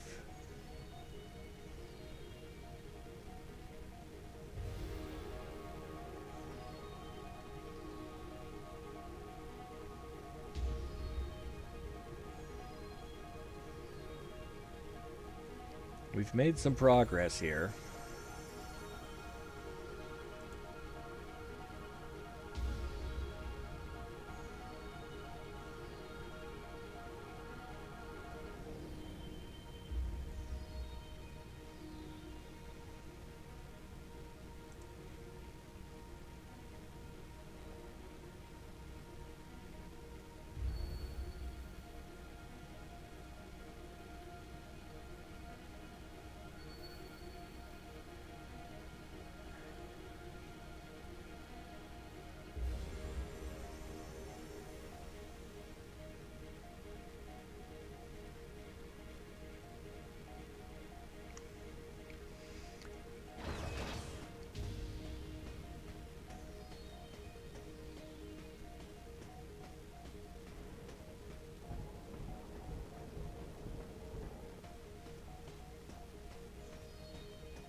Run, Samus.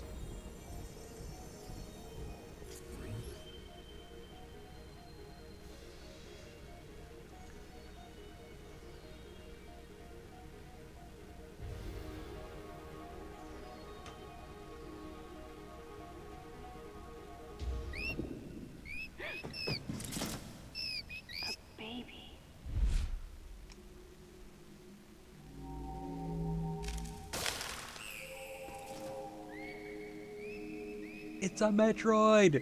Run!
Samus, can you hear my voice?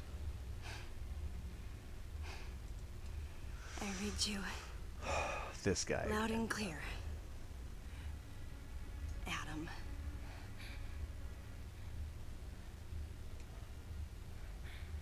You know what lies up ahead. The Metroids and the artificial intelligence that controls them. The fruit of the Galactic Federation's twisted project. You mean your twisted project? Jerk. So why did you shoot me? You can't destroy these Metroids. What do you mean? Sector Zero Metroids most likely can't be frozen. What are you talking about?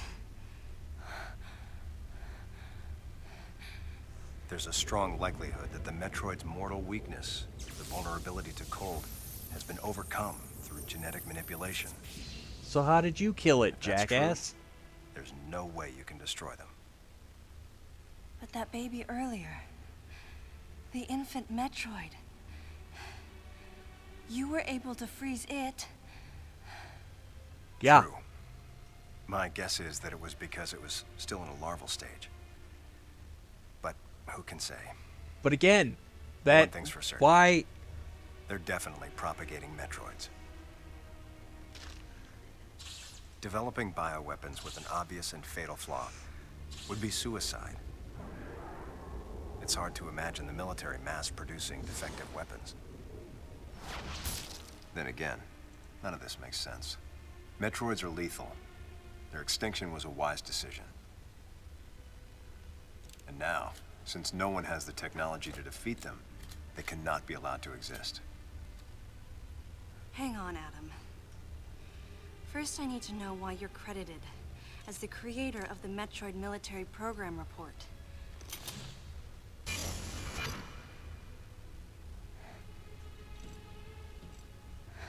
I received the request to write the report from Galactic Federation headquarters. In that report, I outlined the potential dangers of such a program and explained categorically why it shouldn't be attempted. HQ listened, but a small group within the Federation co-opted my report for its own purposes.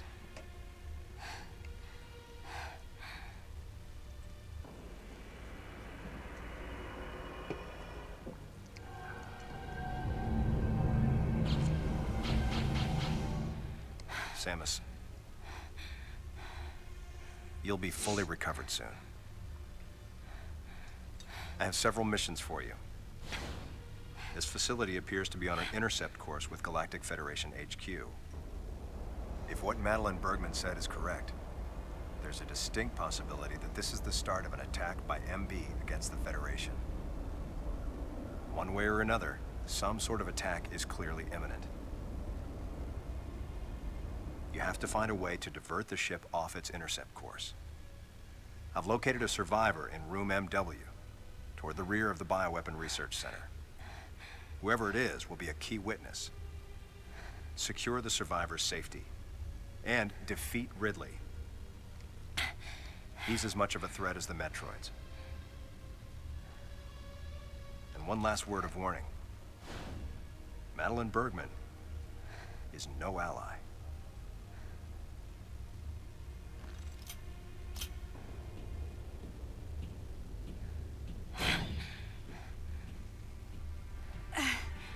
Hold on, Adam. What are you planning to do with the Metroids here in Sector 0? Leave it to me. I'll deal with this place. You have a plan for dealing with Metroids that can't be frozen? Sector 0 has a self-destruct protocol. If the sector receives a significant amount of damage, the unit is programmed to detach and self-destruct. A powerful explosion will eliminate the Metroids and MB without leaving a trace. Don't you dare, Adam. Let me go in. I'm the only one who has a shot against the Metroids. We have to take the chance. Please, Adam. You have to trust me. You have to trust me. Just give me a chance. You could barely Samus. walk, lady. I wish I could battle Ridley, but I can't. Unlike you, I'm no galactic savior. I'm merely human. But I can save you. You should be completely healed soon. There isn't much time. We both need to get started on our missions. I'm sorry for getting a little rough with you. Good luck, Samus. So any of that was supposed to somehow be redeeming of his character? Because it wasn't. None of it was. He's still a jackass. Adam! Please wait!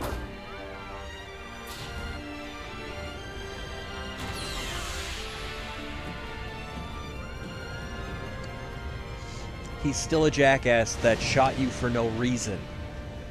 Because he shot you to Objections. stop you from trying to shoot the Right, Metroid. lady. And then he went and shot the Metroid. And proved it could be frozen. When the whole reason he stopped you was because it couldn't be frozen.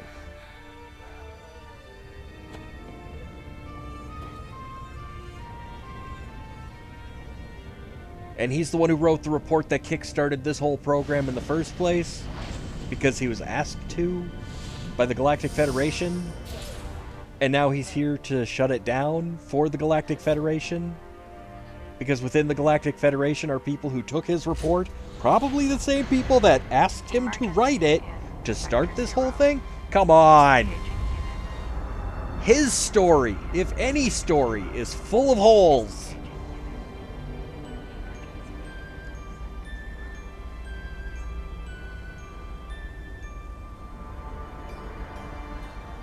So full of holes.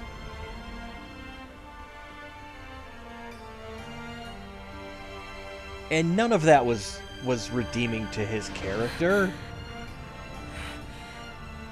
None of it. Adam vanished. My best friend. The person who understood me best. The closest thing to a father I had. And why didn't he just jettison Thoughts Sector swirled Z? through my head. I couldn't come to grips with what had happened. Why did he have to be in Such a Sector Z cruel to way to jettison say Sector Z? goodbye. That's a design flaw. You cannot tell me that whoever I was the engineered only this one ship, who witnessed Adam's last moment. you And know, though made shook it so me, that the I only was way calmer than I usually am. it would eject is if somebody was in there. I think Adam That would be granted dope. me that eye of the storm clarity. his final gift to me. There was no time for me to grieve his death, but there was time. Who's for me to grieving, say, lady? Adam, thank you. Leave the rest to me.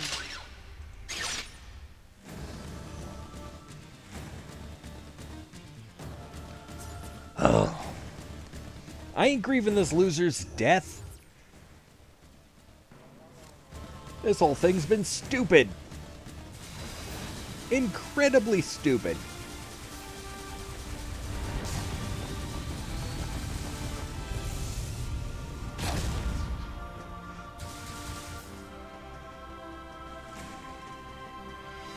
The whole reason we're here is because of Adam.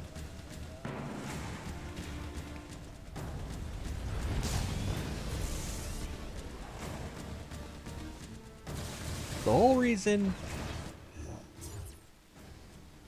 for any of this is that jackass that you seem to have a crush on.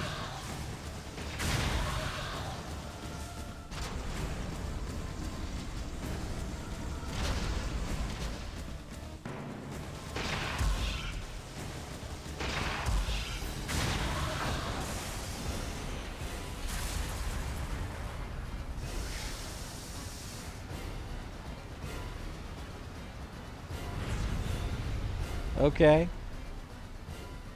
So...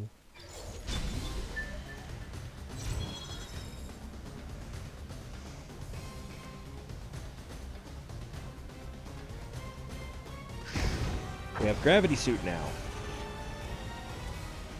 Cool. It's about time.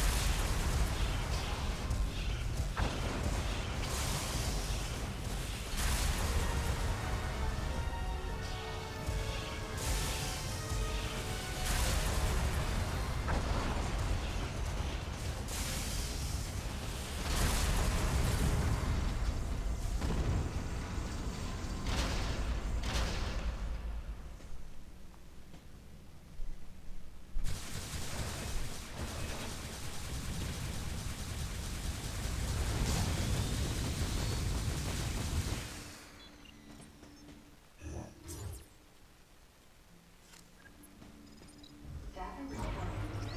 Restoration activated. Sequence complete. Process successful.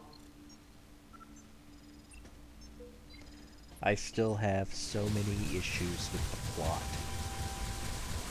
So many issues.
Okay.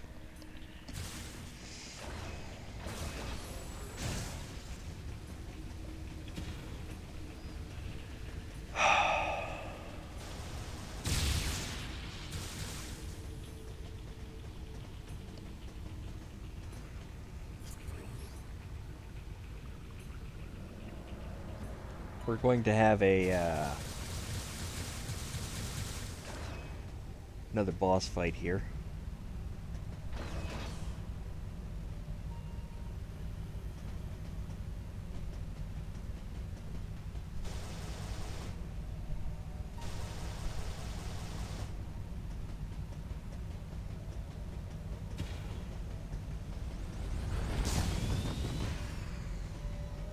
Because guess who's awake?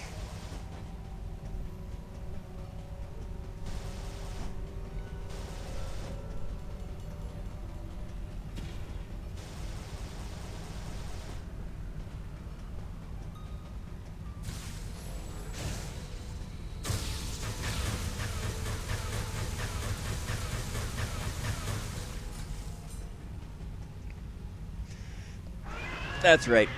That guy.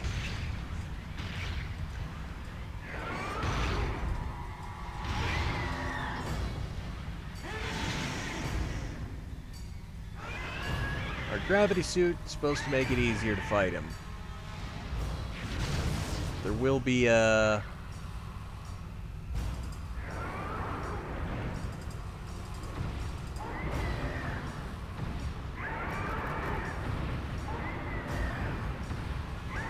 slightly different mechanic at some point in this fight.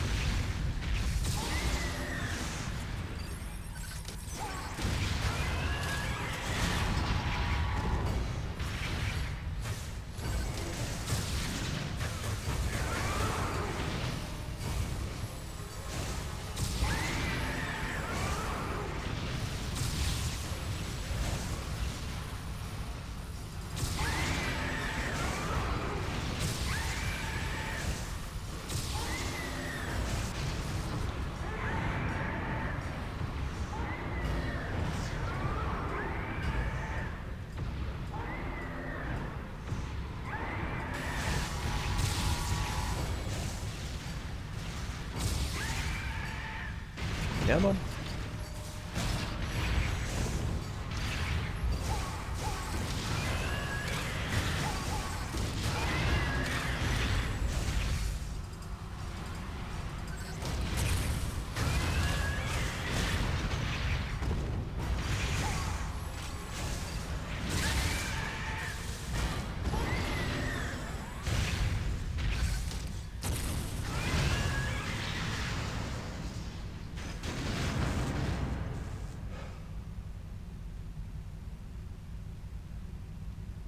Well, there was supposed to be.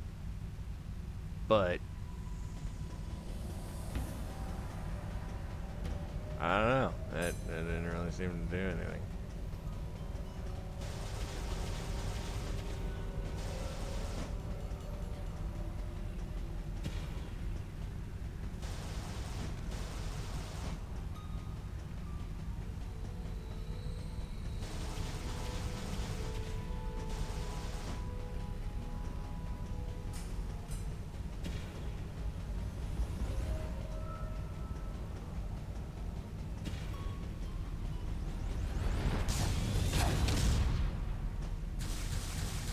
Icy chunk there.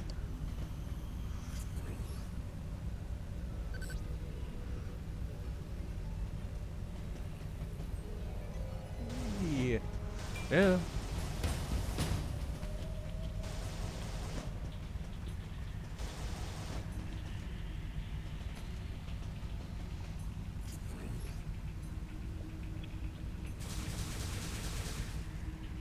I mean, he seems dead now. But I was expecting an entire, like, second phase to that fight that never really seemed to happen. So, I don't know. Sequence complete. Process successful.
It would help if I actually did that right, huh? Alright. Let's try again.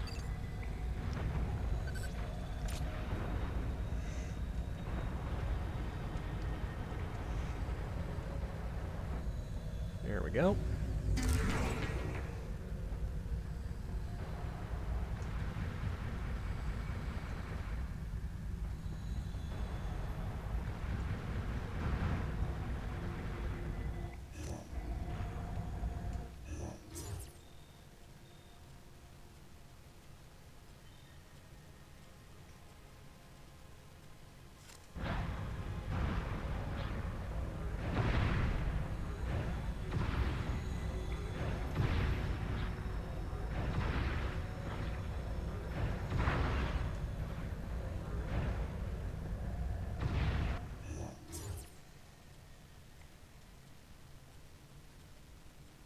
Nothing that way. There should be a few things this way. Like up here.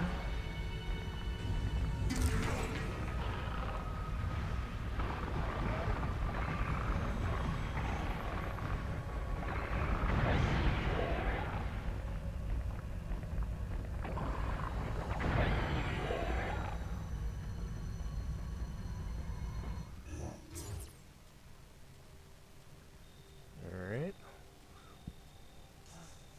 We have a couple more things there.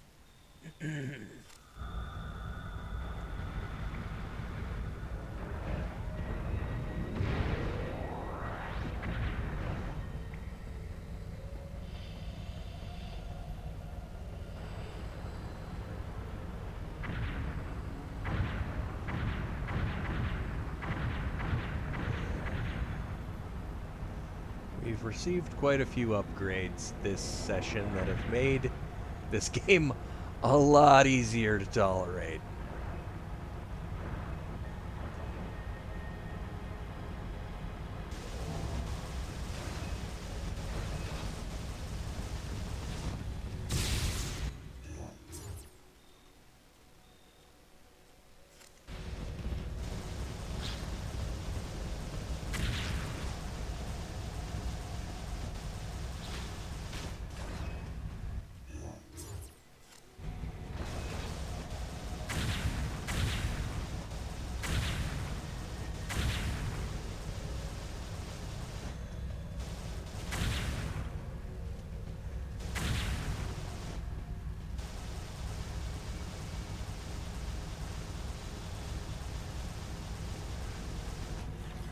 There we go.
I'm going the right way.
Okay, I need to go this way.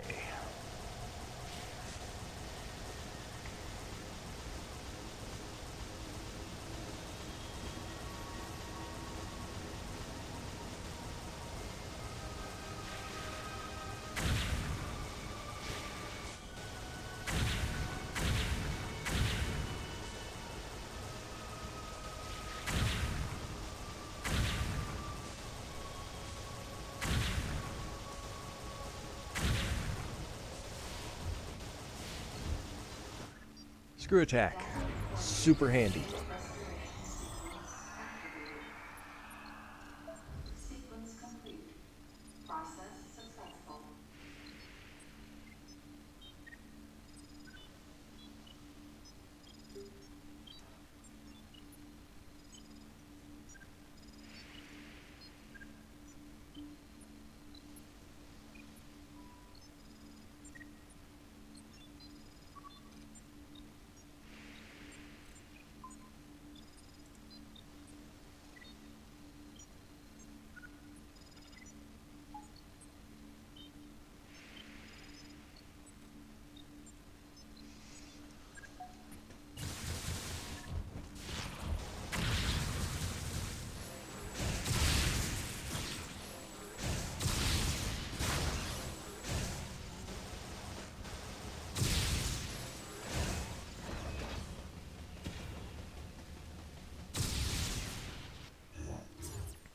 So let's see, this is Sector 2. I'm pretty sure we got all the items in Sector 3.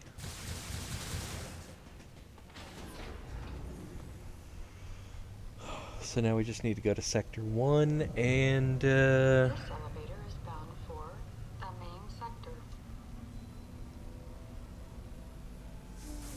Oh no, it claims there are some items that should still be in Sector 3.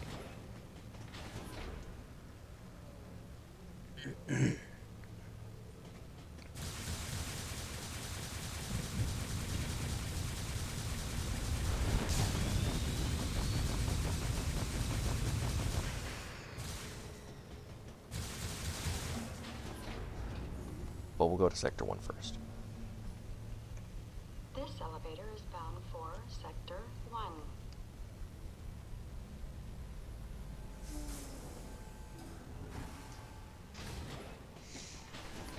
Well, I just got a delivery notification. I'd ordered a multi-card reader.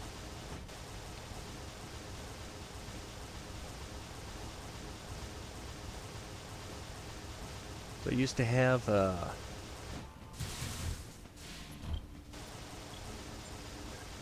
some digital cameras that took those CF cards.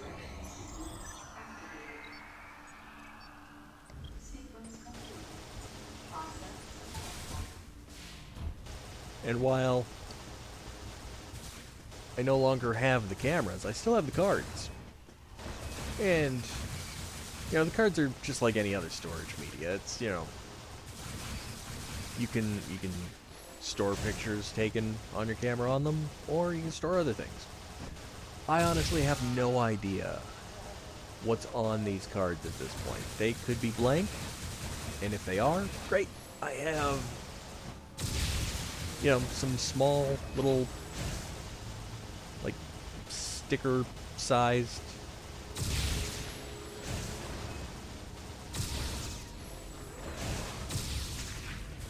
storage media for,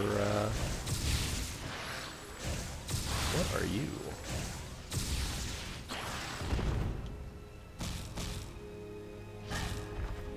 Are you do that?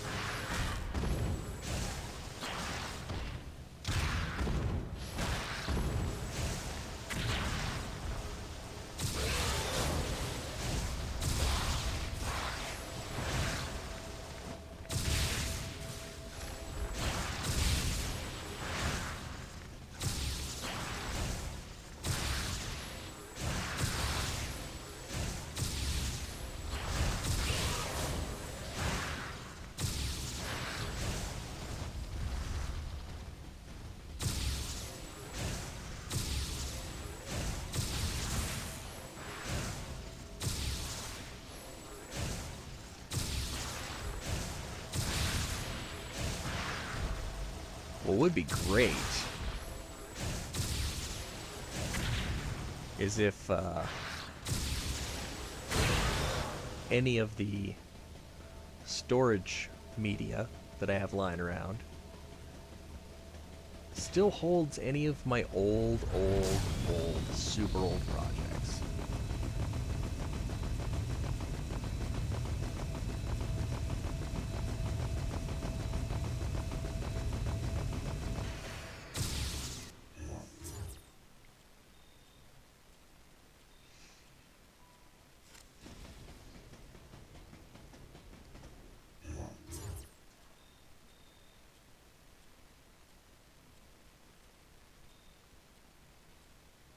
Okay, there's a few things this way.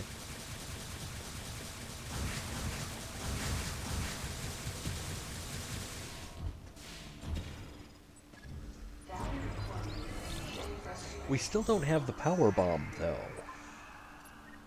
Sequence complete. Process successful.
Okay.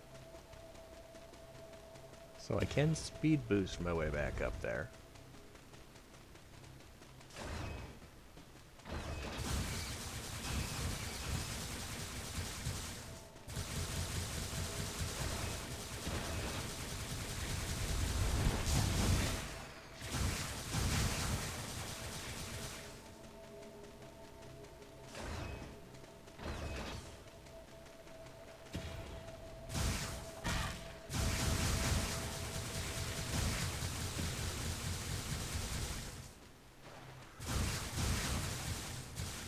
Got to get enough runway.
I'm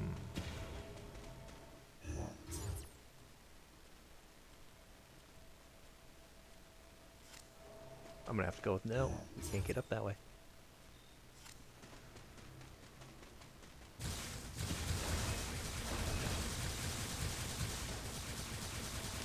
There must be a different way to go about that one.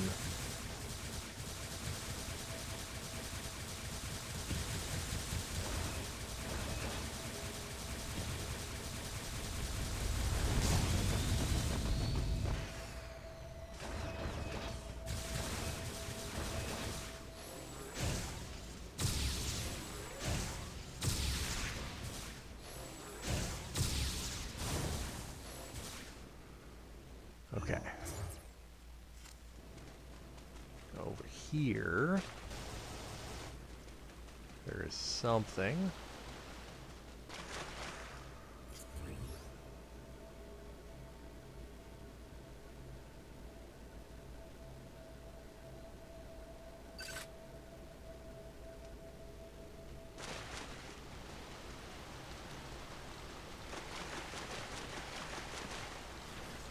Oh my gosh, it's been ages since we've been here.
Okay.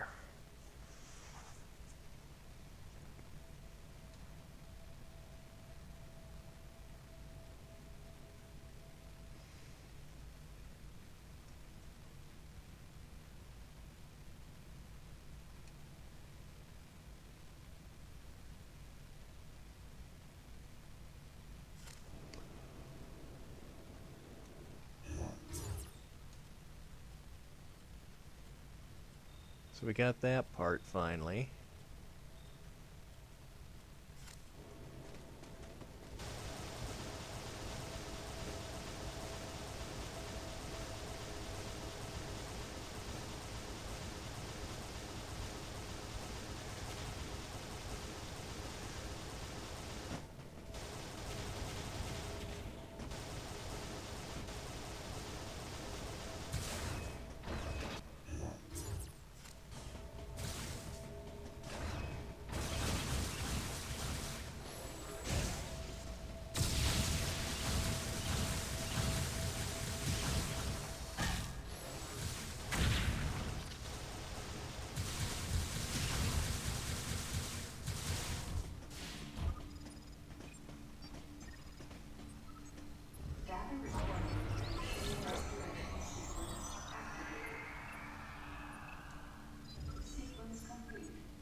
Oh, finally. My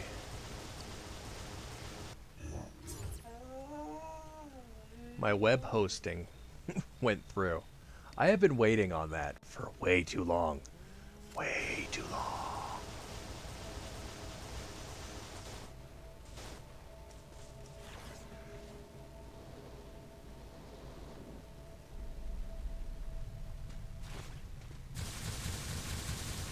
And one of the worst parts about having a website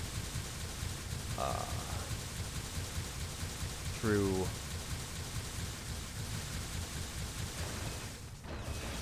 Bluehost, they notify you weeks in advance that they're going to charge you.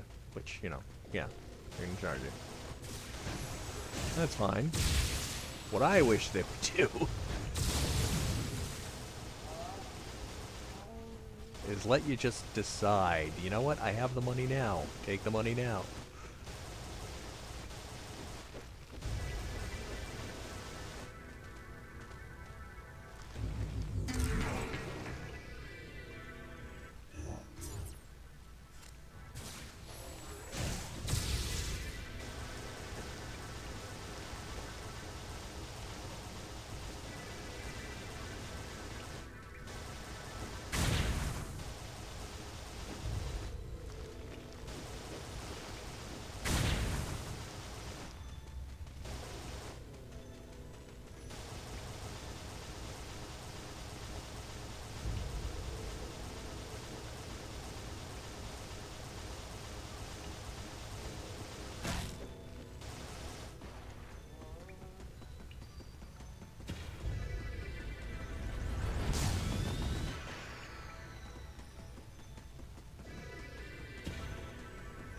But do you think they would do that? Do you think they would have that whole, oh, you have the money to pay for another year now? Well, sure.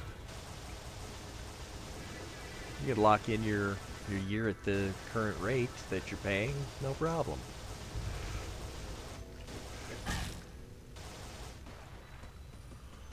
But I suppose, you know, if they decide that they're going to change their rates later.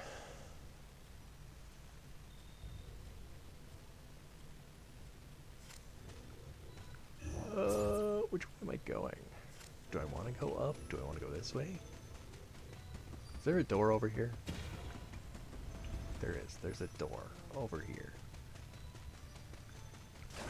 Is this the door I came in? I think this is the door I came in. Which means we do want to go up.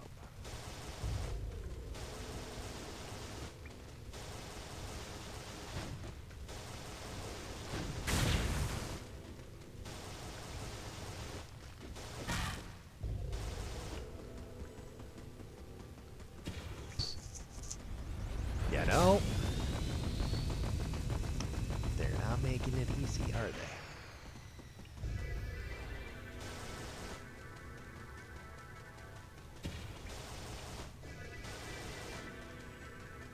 I feel like this is the longest I've played this particular title.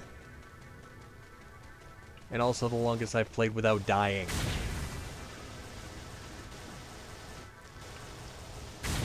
I'm okay with the not dying part.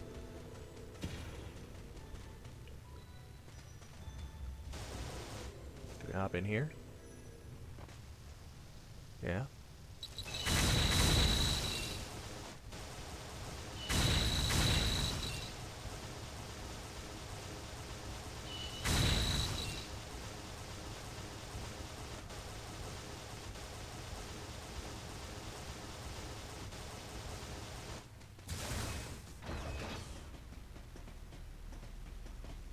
Okay. There's two more over there.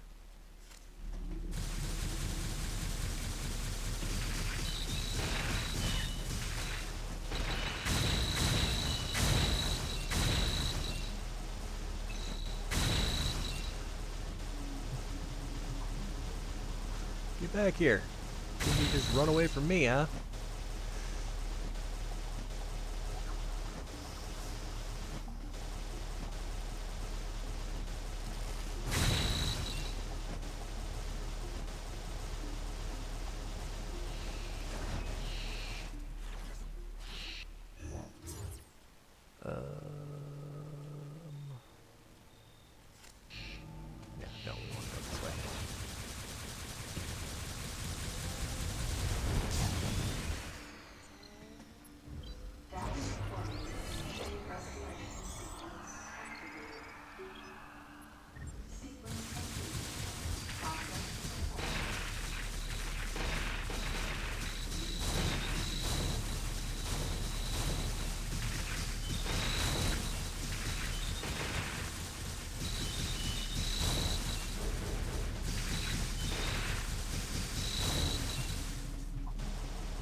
So that's the Bioweapon Research Center. We want to avoid going there for now.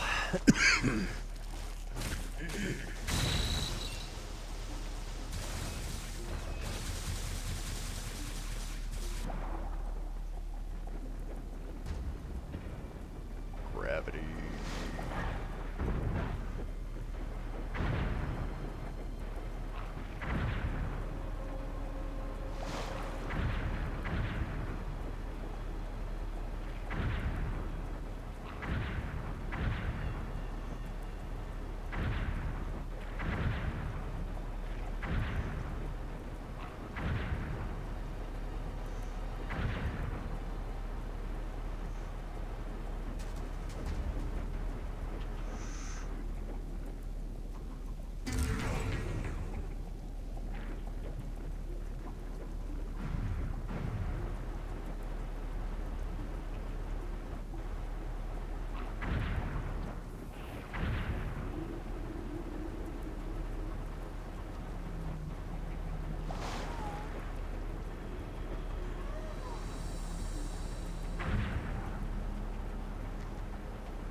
I'm losing altitude.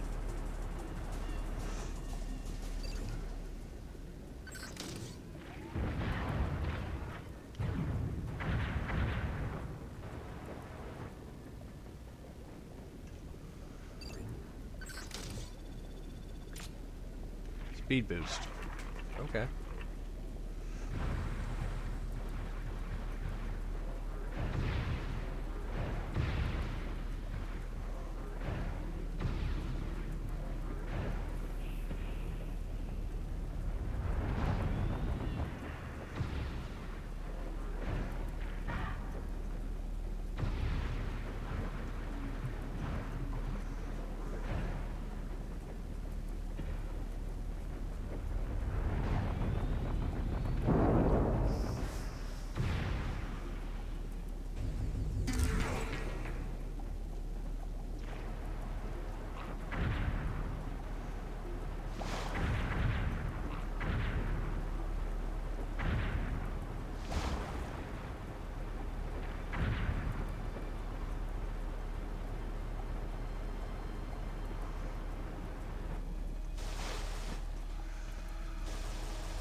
No, I think we just have to take the rail system.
Alright, we gotta go down, and there we go.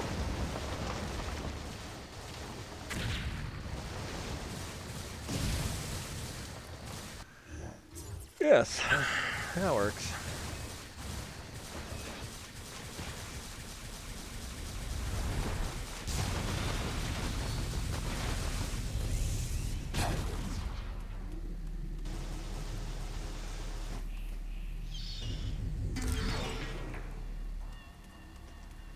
There we go.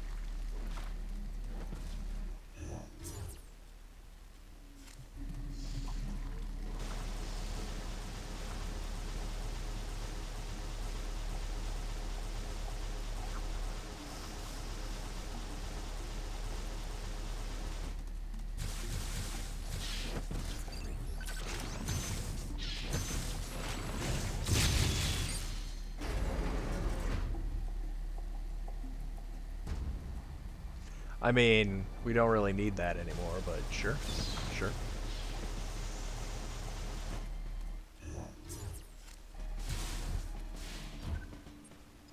Status reporting. Restoration sequence activated. Sequence complete. Process successful.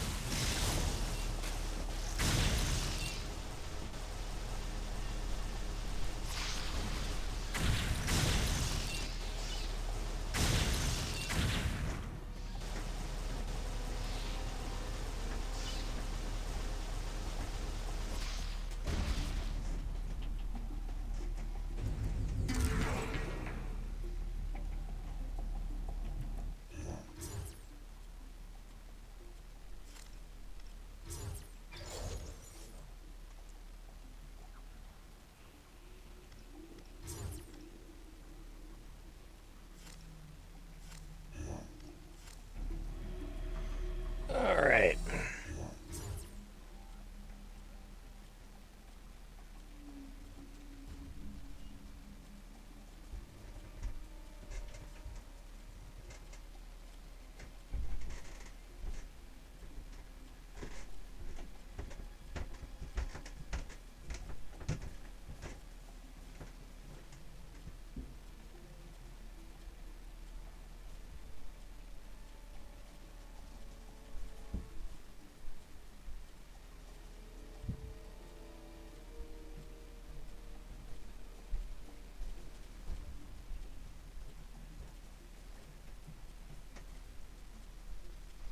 Okay.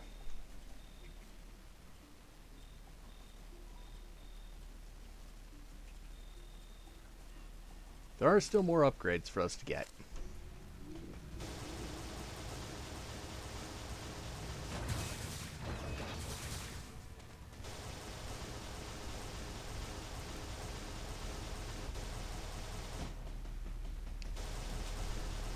What we have gotten are the ones that we have managed to see so far.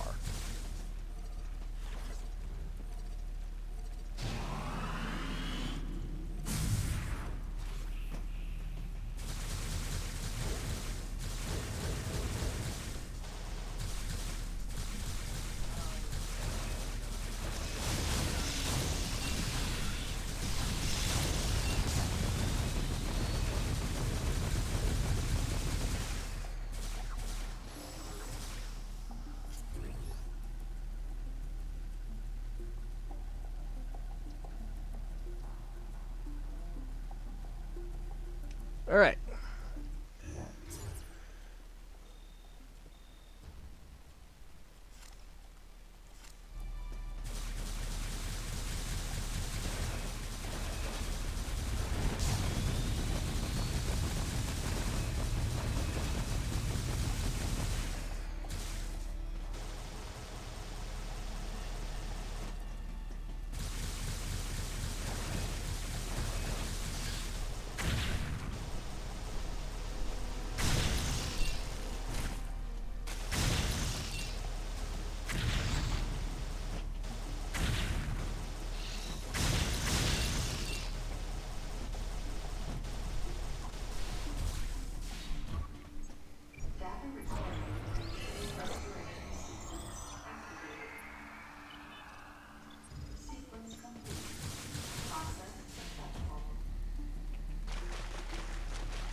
Really?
Trying to figure out which way I came from here so I can get back to the... Oh yeah, we want to go that way. So we want to go north. Which means not that way.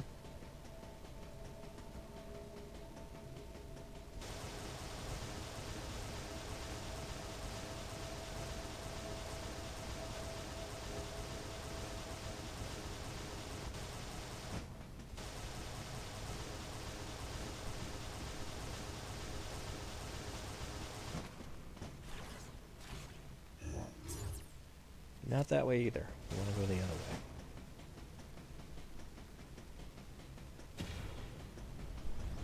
I'll figure it out eventually. I know where I'm going. Maybe.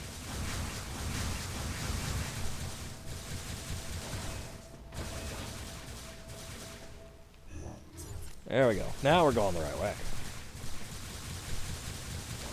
Told you I'd figure it out.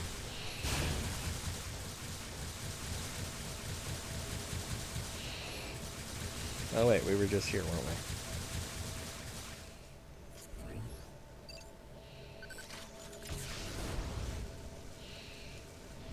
we? Whoop. It wasn't that wasn't how we planned that.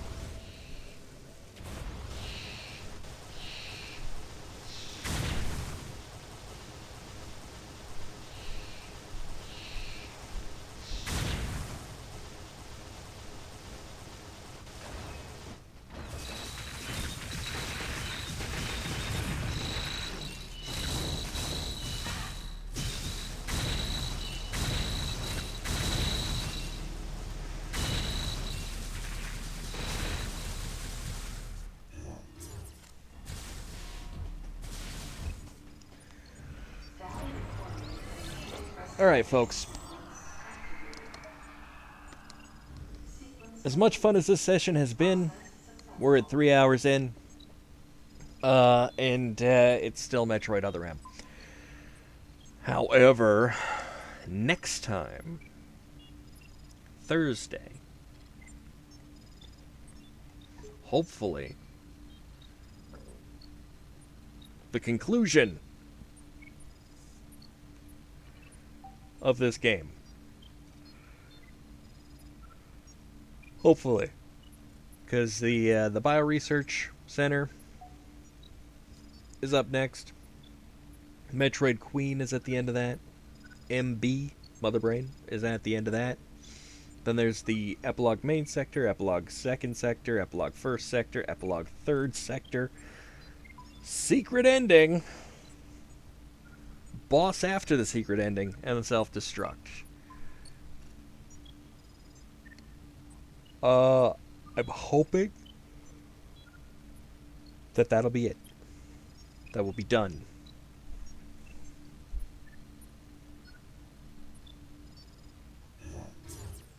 It's been a whole lot of fun. We didn't die today, not once. Which is surprising. We got further than I expected to. We did more than I expected to. We finally stopped taking our orders from Adam.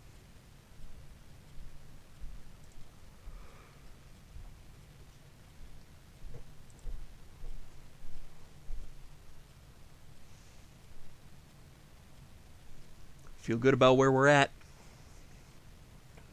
And, yeah, we'll, like I said, we'll pick this up Thursday. Hopefully finish it Thursday because we are very close to the end. And, hopefully that means next week we can get on to some better chapters in this franchise. Such as Metroid Prime. Oh, wouldn't that be nice? Anyway, what else we got going on this week? Tuesday, tomorrow, Murph Strange presents a Bloody Strange podcast. Once again, I'll be talking about weird stuff. I haven't picked a topic yet, I don't think.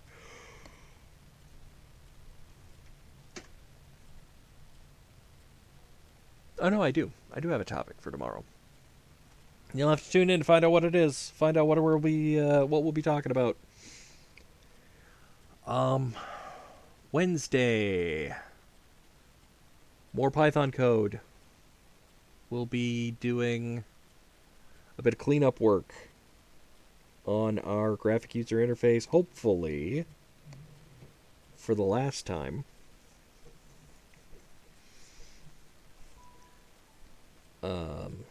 I want to move on to integrating network programming into this thing we've built. But before we do that, we are going to take a break from Python for a bit, and we're going to explore a little bit of HTML, a little bit of CSS, and a whole lot of JavaScript. Don't worry, it's another one of those programming languages that, it's beginner friendly in a way that a lot of people don't realize. But it does a lot of things different from Python. It's intended for websites. Like, it's strictly web development. Or at least, that's the intention. JavaScript has developed into something that can be used outside of web development, but in order to do that, you usually need something like Node.js or something on your system that allows you to run JavaScript as a scripting language on your system. You can do a lot of really cool stuff when you have that capability. But that will be beyond the scope of what we're going to be doing with it. We're just going to make some fun websites, show you how to cobble together some really cool things, show you how to make games particularly quickly with JavaScript. Because that's one of my favorite things to do with JavaScript is make games in websites. And with web development, you can make online games with some relative ease. You can make interactive web pages that you can play with and manipulate and do all kinds of cool stuff. And we'll explore that. Not this week. Hopefully next week, though. We still got to clean up our graphic user interface because it's in quite a state. We're done with adding features currently because we have a working program that allows us to create files, delete files, add records to files, update records within files, and delete records from files. This is everything we need it to do. We started off with a command line version of that. We have now built a graphic user interface version of that. We just need our graphic user interface version to be prettier because there's a lot of weird stuff going on there that shouldn't be going on there. You know, We want our program to be displaying stuff correctly. We want our program to be interacting with our files correctly. It currently interjects some blank lines here and there. We need to figure out why it's doing that. Make that no longer a thing. Like I said, that'll be Wednesday. Thursday we'll be back to this with the Bioweapon Research Center. Friday, we're back to playing Breath of the Wild. We still have a few things left to accomplish in Breath of the Wild before we can call it 100%. We've still got a few compendium entries to locate. We've got a couple of pieces of horse gear to track down. My little guy is going crazy out there in the living room, playing himself some Wii bowling, apparently. So, I'm gonna go make him some lunch. Let's see. We didn't have a movie last Saturday, but we should have one this Saturday. I'm feeling much better, so I'm much more up to it. But yeah, hopefully we're back to our normal schedule now, and hopefully we're almost done with this game. So, until next time, y'all have a great one. Thanks for watching. And, yeah, we'll catch you on the next one.